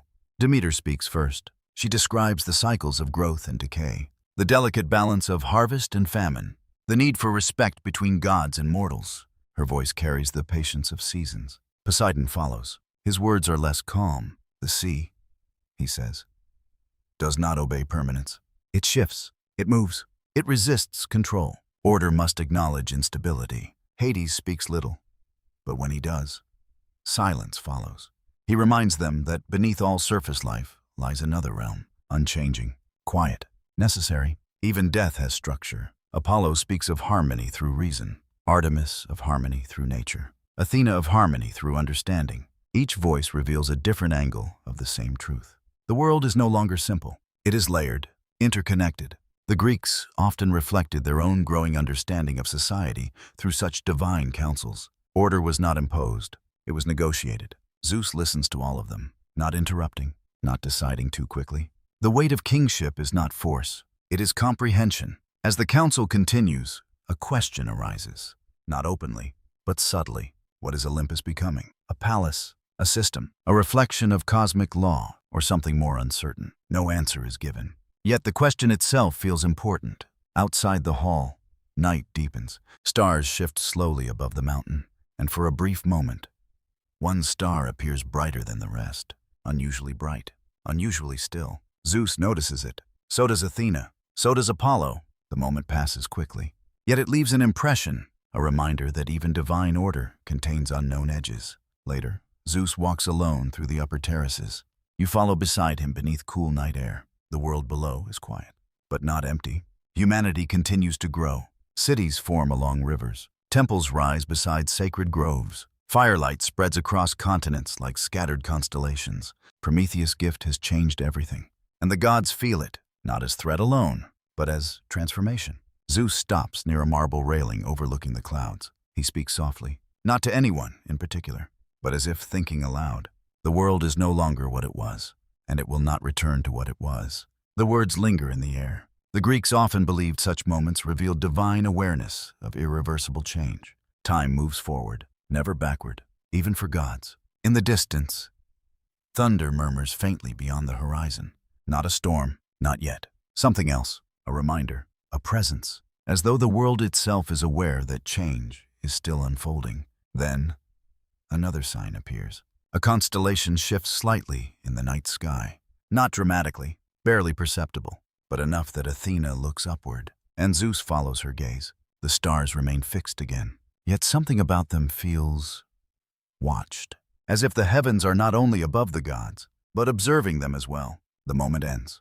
The council resumes in distant halls. Life continues, but the sense of expectation remains, because Olympus, for all its order, has not reached its final form. It never will. The Greeks understood this deeply. Perfection is not an endpoint. It is a tension, a balance that must be maintained, and somewhere beyond the visible world. Something ancient and unspoken continues to stir, not yet named, not yet revealed, only felt, like the first pressure before a storm. And Olympus, in all its brilliance, stands quietly upon that threshold. The sky changes slowly over Olympus, not with violence, not with sudden rupture, but with a subtle dimming, as if the world itself is exhaling. Clouds gather at the edges of the horizon in strange, layered formations. Too still, too deliberate, even the wind feels uncertain. You stand beside Zeus on the highest terrace, where marble meets open sky. Below, the world stretches endlessly, forests, seas, mountains, and mortal cities flickering with early civilization. Prometheus's fire continues to spread. Humanity continues to grow. And yet something else is growing too, something older than memory. The Greeks often believed that order and disorder were never truly separated. They existed in tension, each defining the other. And now that tension begins to tighten, it begins, as it often does in myth, with signs. A river changes its course without rain. A sacred grove grows silent for 3 days. A distant mountain emits a low, unfamiliar tremor. The gods notice, at first individually, then together. Athena studies patterns in the stars. Apollo listens for shifts in divine harmony. Artemis senses disturbance in the wild places below. Poseidon feels currents beneath the sea moving in unfamiliar directions. Even Hades, in the stillness of his unseen realm, becomes aware of pressure rising beneath existence itself. Something is coming, not from Olympus, not from the Titans, from beyond the familiar order of the world. One night, Zeus dreams again. He stands alone in a vast void where no sky exists, only darkness, only silence. Then, from the edges of that silence, something begins to move, not clearly visible, not fully formed, but immense. Its presence is felt before it is seen, like a weight pressing upon reality itself. The dream fractures. Zeus awakens immediately. The air in Olympus feels different, thicker, still, almost waiting. The Greeks often treated such dreams as thresholds, moments when the boundary between known and unknown becomes thin. A warning or an introduction. In the days that follow, disturbances increase. Lightning strikes distant mountains without storm clouds. Waves rise in calm seas and fall again without wind. Wild animals flee certain regions without explanation. The world behaves as though responding to something unseen. Then, at last, the name enters myth. Typhon, not yet fully understood, not yet fully defined, but spoken of in fearful fragments among older traditions, a force born not from the order of the gods, but from the raw, untamed depths of existence itself. Some say Gaia herself gave rise to him. Others say he emerged from ancient wounds left by the Titanomachy. Others still suggest he is something older than both Titans and Olympians, a force that simply was, waiting beneath the surface of the world. The Greeks rarely agreed on such origins, and perhaps that uncertainty itself is meaningful, because Typhon is not just a being, he is disruption made form. Zeus gathers the Olympians. The council is quieter this time. No celebration, no philosophical exchange, only recognition. A boundary has been crossed. The storm approaching Olympus is not metaphorical. It is real, and it is immense. Apollo speaks first, his voice unusually restrained. The harmony of the world is breaking at its edges. Artemis describes unnatural silence in wild places where life should be abundant. Athena does not speculate. She analyzes. This is not a natural disturbance. It is intentional. Poseidon tightens his grip on his trident. Even the sea is reacting, and Hades, from the deepest silence of the underworld, sends no words at all, only awareness. The council ends with no resolution. Because resolution is not yet possible, only preparation. That night, Olympus feels different. Torches burn brighter, shadows stretch longer, even sacred fountains seem to slow their movement. You walk with Zeus through empty corridors. The marble beneath your feet feels colder than usual, and somewhere far beyond the mountain, thunder begins not as storm, but as presence. A low, distant rumble that does not fade. It remains. The first true sign of Typhon's approach. Then the horizon breaks, not visually, but spiritually. A pressure rises across the world. Mountains tremble in response. Seas withdraw and return as if uncertain of their own boundaries, and in the farthest reaches of existence, something begins to rise. The Greeks described Typhon in shifting images. A body so vast it touches the sky. A voice that echoes like countless storms at once. Eyes that burn like fractured lightning. Forms that change depending on who tells the story. This uncertainty is important, because Typhon cannot be contained by a single image. He represents the fear that structure can always be undone, that order is never absolute. As dawn approaches, Zeus ascends to the highest point of Olympus. You follow him into the cold air above the clouds. The world below is hidden, only sky remains. And then, for the first time, you see it. Not clearly, not fully, but enough. A shadow moving across the horizon where no shadow should exist. Enormous, slow, inevitable. Even the gods fall silent. Athena watches from a distance. Apollo closes his eyes as if listening to something too vast for sound. Artemis turns toward the wild lands below, where nature itself seems to hesitate. Zeus lifts his gaze. The thunderbolt remains in his hand. But for the first time since its creation, it feels insufficient, not weak, not powerless, but untested against something that does not obey familiar laws. The wind rises suddenly, cold, sharp, and across the edge of the world, the sky begins to change color, not into storm, not into fire, but into something older, something unformed, something waiting. Olympus has faced war before. Olympus has faced rebellion. Olympus has faced the fall of titans. But what approaches now is not a struggle for rule. It is a struggle for existence itself. And as the first true shadow of Typhon touches the edge of the world, even the stars seem to hesitate, as if they are unsure whether they will remain in place. The age of stability has ended. The age of consequence has begun. The sky above Olympus no longer feels stable. It feels strained, as if the heavens themselves are being pulled in different directions, tested by forces older than memory. Clouds no longer drift in familiar patterns. They gather in broken spirals. They fracture. They reform. You stand with Zeus at the edge of the highest terrace, where marble meets open void. Below, the world is half hidden beneath shifting mist. Above, the sky trembles with unseen pressure. Typhon has not yet fully arrived, but his presence is already everywhere.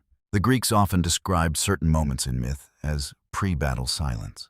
Not peace, not calm, but suspension. A world holding itself together for one last breath. Olympus now lives inside that breath, inside that pause, and Zeus feels it more than anyone. The thunderbolt rests in his hand. Yet even its divine charge feels different, not diminished, but aware. As if it understands, it may soon meet something it was never meant to face. Athena stands nearby. Her expression is calm, but focused. She studies the sky the way others study maps. Apollo listens not to sound, but to disturbance in harmony itself. Artemis watches the horizon, where wilderness begins to dissolve into chaos.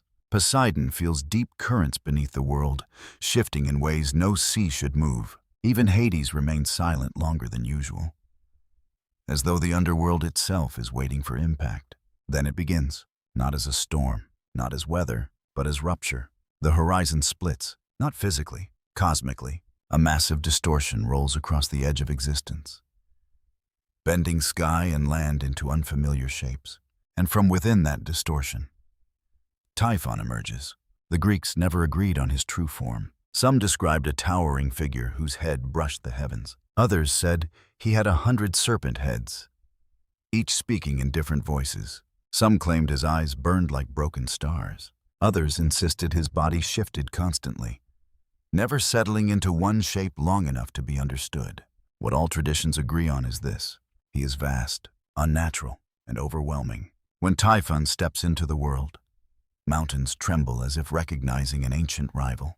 The sea withdraws from certain shores. Even the winds scatter in confusion. For a moment, the world does not know how to respond. And then Typhon roars. The sound is not simply loud. It is layered, like storms speaking at once. Like earthquakes learning to sing. The impact rolls across Olympus, shaking marble columns and scattering sacred flames. Zeus steps forward. There is no ceremony now. No council. No deliberation. Only necessity. Lightning erupts from his hand. The thunderbolt strikes the sky with blinding force. For an instant, the world becomes pure white light. When it fades, Typhon is still standing. The silence that follows is heavier than the roar before it.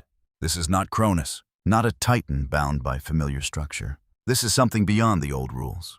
Athena moves first. Her strategy is immediate, precise. She identifies patterns in Typhon's shifting form, attempting to impose structure upon chaos.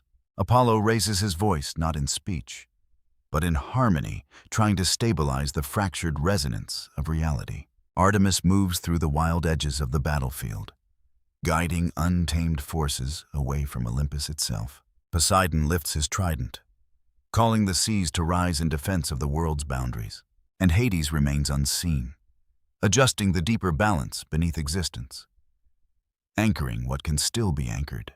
The battle becomes something larger than conflict. It becomes a struggle between form and formlessness, between order and dissolution. Typhon does not fight like a king. He does not fight like a god.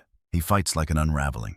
Each movement distorts the space around him. Mountains appear and collapse in the same instant. Lightning is absorbed, refracted, broken into fragments of impossible color. Zeus calls the storm itself. Clouds gather violently. Thunder multiplies across the sky. Lightning descends again and again. But Typhon endures, not untouched, not unchanged, but uncontained. The Greeks often told different endings to this battle. Some say Zeus alone defeats Typhon with thunderbolt and strategy. Others say the other gods assist in binding him. Others still say Typhon is only partially defeated, sealed rather than destroyed. What remains consistent is the turning point. Zeus realizes brute force is not enough. This is not a war of strength. It is a war of structure. Athena sees it too. Her voice cuts through chaos. Containment, not destruction. The shift is immediate. The gods begin reshaping their approach. Poseidon drives the sea upward, not as weapon, but as boundary. Artemis redirects wild forces away from collapsing terrain. Apollo stabilizes fractured harmony long enough for form to return. And Zeus changes the nature of his thunder. No longer only strike, now precision, control, structure imposed upon chaos. Lightning begins to weave rather than explode. The sky itself becomes a framework of resistance. Typhon resists, violently. The world shakes as if reality itself is being rewritten. For a moment, it seems impossible. Even Olympus trembles. Even the stars flicker. And then Zeus makes the final decision. Not louder, not stronger, clearer. The thunderbolt descends in a single, concentrated arc, not across sky, but into the very structure of Typhon's existence. Athena stabilizes the moment. Apollo holds harmony in place. Artemis clears disruption from the edges. Poseidon seals the boundaries of the world. Hades anchors what lies beneath. All forces align, and Typhon is no longer expanding. He is being contained. The sky closes around him like a final verdict. The roar fades, not suddenly, gradually, as if even chaos must eventually accept structure. When silence returns, it feels unfamiliar. The world is not peaceful, but it is intact. Typhon is gone from the open world, not erased, not forgotten, but sealed beyond reach, somewhere beneath the mountains, beneath the boundaries of reality itself. A pressure remains, a reminder. Zeus stands alone amid the aftermath. The thunderbolt dims in his hand. The Olympians gather slowly behind him. No celebration follows, only exhaustion and understanding. This victory is different. It does not end conflict, it contains it. The Greeks often saw such endings as temporary stability rather than final resolution. The world is held together, but never permanently secured, as clouds slowly drift apart. The sky above Olympus begins to clear again. Light returns, wind returns, sound returns, but something has changed forever. The gods have faced not only rivals, but the possibility of dissolution itself, and they now understand what it means to rule a world that can break. Zeus looks out across the horizon, quiet, reflective, not triumphant, aware. and beneath the returning stars. The age of battles ends, not with perfection, but with survival. The world breathes again, not in celebration, but in release, as if creation itself has finally exhaled after holding tension for too long. The sky above Olympus returns to its familiar rhythm. Clouds drift in slower, gentler patterns. Stars reassert their steady presence. The winds no longer tremble with unseen pressure, and yet nothing is truly as it was before. You stand with Zeus upon the highest terrace of Olympus. Below, the world stretches outward in vast, living complexity. Forests move with seasonal rhythm. Rivers carve their endless paths. Cities begin to grow where only villages once existed. Humanity, still carrying Prometheus's fire, continues its quiet ascent. The Greek imagination often described this period not as perfection, but as establishment. A world no longer newborn, a world no longer collapsing, a world governed. The Olympian order is now fully formed. Zeus rules the sky, Poseidon rules the sea, Hades governs the unseen depths below, and upon the mountain of Olympus, the divine court becomes a permanent center of cosmic authority. Yet permanence, in myth, is always an illusion. What truly exists is continuity, balance maintained through constant attention. On Olympus, life settles into rhythm. Councils convene beneath marble colonnades. Apollo's presence brings clarity to disputes. Athena refines decisions into structure and strategy. Artemis ensures the wild places beyond civilizations remain respected and untouched. Demeter continues guiding the cycles of growth, ensuring the earth remains fertile. Hestia maintains the sacred flame at the center of all homes and temples. Each deity becomes a stabilizing force, not separate, interwoven. The Greeks often reflected their own evolving understanding of society through such divine organization. Power is no longer singular. It is distributed, balanced, maintained through cooperation as much as authority. Zeus remains central, but not alone. His rule becomes less about domination and more about alignment. Even Hera's role deepens within this structure. She stands not only as queen, but as guardian of order within relationships, vows, and sacred bonds. The concept of commitment itself becomes divine, and yet, beneath this ordered surface, memory persists. Olympus remembers the Titans. It remembers Cronus. It remembers Uranus. It remembers war, and it remembers Typhon. These memories are not simply history. They are warnings. One evening, Zeus stands alone within the highest chamber of Olympus. Torches flicker softly along marble walls. The air is still. You accompany him as he looks outward through open arches into the night. Below, the world glows faintly with scattered mortal fires, each one a reminder of Prometheus's gift still unfolding. Each one a reminder that transformation continues far beyond the mountain. Zeus speaks quietly, not to others, but to the night itself. The world is stable, but it is not finished. The words carry no fear, only awareness. The Greeks often imagined wisdom not as certainty, but as recognition of incompletion. Even gods do not see the final shape of things. Later that night, Hera joins him. Their conversation is calm, measured. No conflict arises, but understanding deepens. Olympus is no longer only a throne. It is a responsibility shared between forces that must remain in balance. Elsewhere, Athena walks through the halls alone.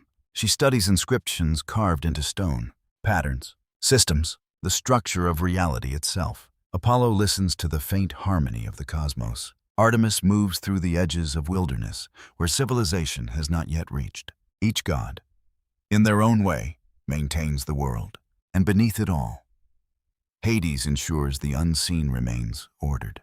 The Greeks often believed that stability required attention at every level of existence. Nothing could be ignored. Nothing could be left unattended. That understanding defines this era, not victory, maintenance. One day, a festival is held across Olympus, not to celebrate war, not to commemorate victory, but to acknowledge structure, order, balance. Music fills the halls, offerings are made, stories are told. The atmosphere is warm, yet reflective. Even laughter carries memory. During the festival, Zeus looks out across assembled gods and realizes something important. The greatest battles are not always the ones fought. They are the ones prevented, contained, balanced, redirected. And yet, even this understanding carries weight, because containment is never final. Across distant reaches of the cosmos, forces continue shifting. Unknown movements stir at the edges of reality. Not threats yet, not conflicts, but possibilities. The Greek myths rarely allowed endings to remain closed. They preferred continuation, cycles, returns. So even here, in this moment of apparent stability, the story does not stop. It only transforms. As night deepens over Olympus, stars shine more clearly than before. The sky is calm, but attentive. Zeus stands once more upon the terrace, watching the world beneath him. The thunderbolt rests quietly at his side, not as weapon, but as reminder. And in the silence that follows, he understands something that earlier rulers never fully grasped. Power is not the end of fear. It is the beginning of responsibility. The age of chaos has ended. The age of titans has passed. The age of monsters has been contained. And now, at last, the age of the Olympians begins, not as perfection, but as stewardship. The night above Olympus is calm, not empty, not silent, but steady in a way the earlier ages of the world never were. Stars hang in their familiar places, distant and unwavering, like ancient witnesses who have seen everything and judged nothing. You stand beside Zeus on the highest terrace of the mountain. The marble beneath your feet is cool. The air is thin, clean, and carries the faint scent of laurel drifting from the gardens below. Far beneath Olympus, the world continues its slow, living movement. Rivers carve their patient paths. Forests breathe with seasonal rhythm. Human fires glow like scattered constellations upon the earth. Prometheus's gift still burns there, still spreads, still reshapes what it means to be mortal. And above it all, Olympus watches, not as a conqueror watches a conquered land, but as a steward watches something fragile and alive. Zeus remains silent for a long time. The Greeks often imagined silence as a form of understanding deeper than speech. And in this moment, silence carries weight, because everything that came before it still lingers. The rebellion of Uranus, the fear of Cronus, the war of Titans, the rise of Olympus, the awakening of fire among mortals, the birth of wisdom in Athena, the arrival of Apollo and Artemis, the confrontation with Typhon.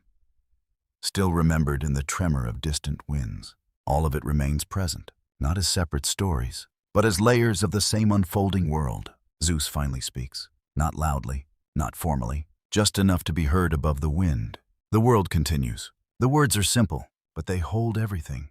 The cycle of creation has not ended. It has only taken shape. The Greeks often believed that no era truly closes. Each age becomes foundation for the next. Even divine rule is not an ending. It is a phase within a larger, unfolding order. Behind him, Olympus glows softly with torchlight. Inside its halls, the gods continue their eternal roles. Athena moves through quiet corridors, contemplating structure and wisdom. Apollo listens to the harmony of the cosmos beyond sound. Artemis walks the boundary between wildness and order. Poseidon feels the endless movement of the sea below. Hades maintains silence beneath the earth, where memory itself resides. Hera stands at the center of divine relationships, holding order within bonds that define existence. Demeter ensures the world continues to grow. Hestia keeps the sacred flame alive in every home and temple. Each force remains necessary, each one interwoven. Olympus is no longer a kingdom defined by conquest. It is a system of balance, a living structure of meaning. And Zeus, at its center, no longer feels like a conqueror. He feels like a witness, a guardian, a ruler who understands that stability must be continuously chosen. The wind shifts gently across the terrace. Far below, clouds move slowly through valleys like drifting memory. Zeus looks upward once more. The stars remain unchanged, but the world beneath them is always changing. That tension is what defines existence now. Not chaos, not order alone, but the relationship between them. A balance that must be maintained, a harmony that must be understood, a responsibility that can never be fully completed. In the distance, an eagle appears once more. It circles high above Olympus, the familiar symbol moving through familiar skies. It does not speak. It does not descend. It simply watches, then disappears into the night. And for the first time, there is no need for interpretation, no urgency, only awareness that the story continues beyond what can be seen. Zeus remains standing as the night deepens. The gods behind him continue their eternal roles. The world below continues its slow unfolding. And somewhere beyond memory, beyond myth, beyond even prophecy itself, The forces that shaped everything still exist in motion, not finished, not resolved, only balanced. For now, the Greeks often believed that even immortality does not end stories. It only extends them, and so, beneath the endless sky, the age of Zeus does not conclude. It simply continues, as all ages do, under the stars of Olympus.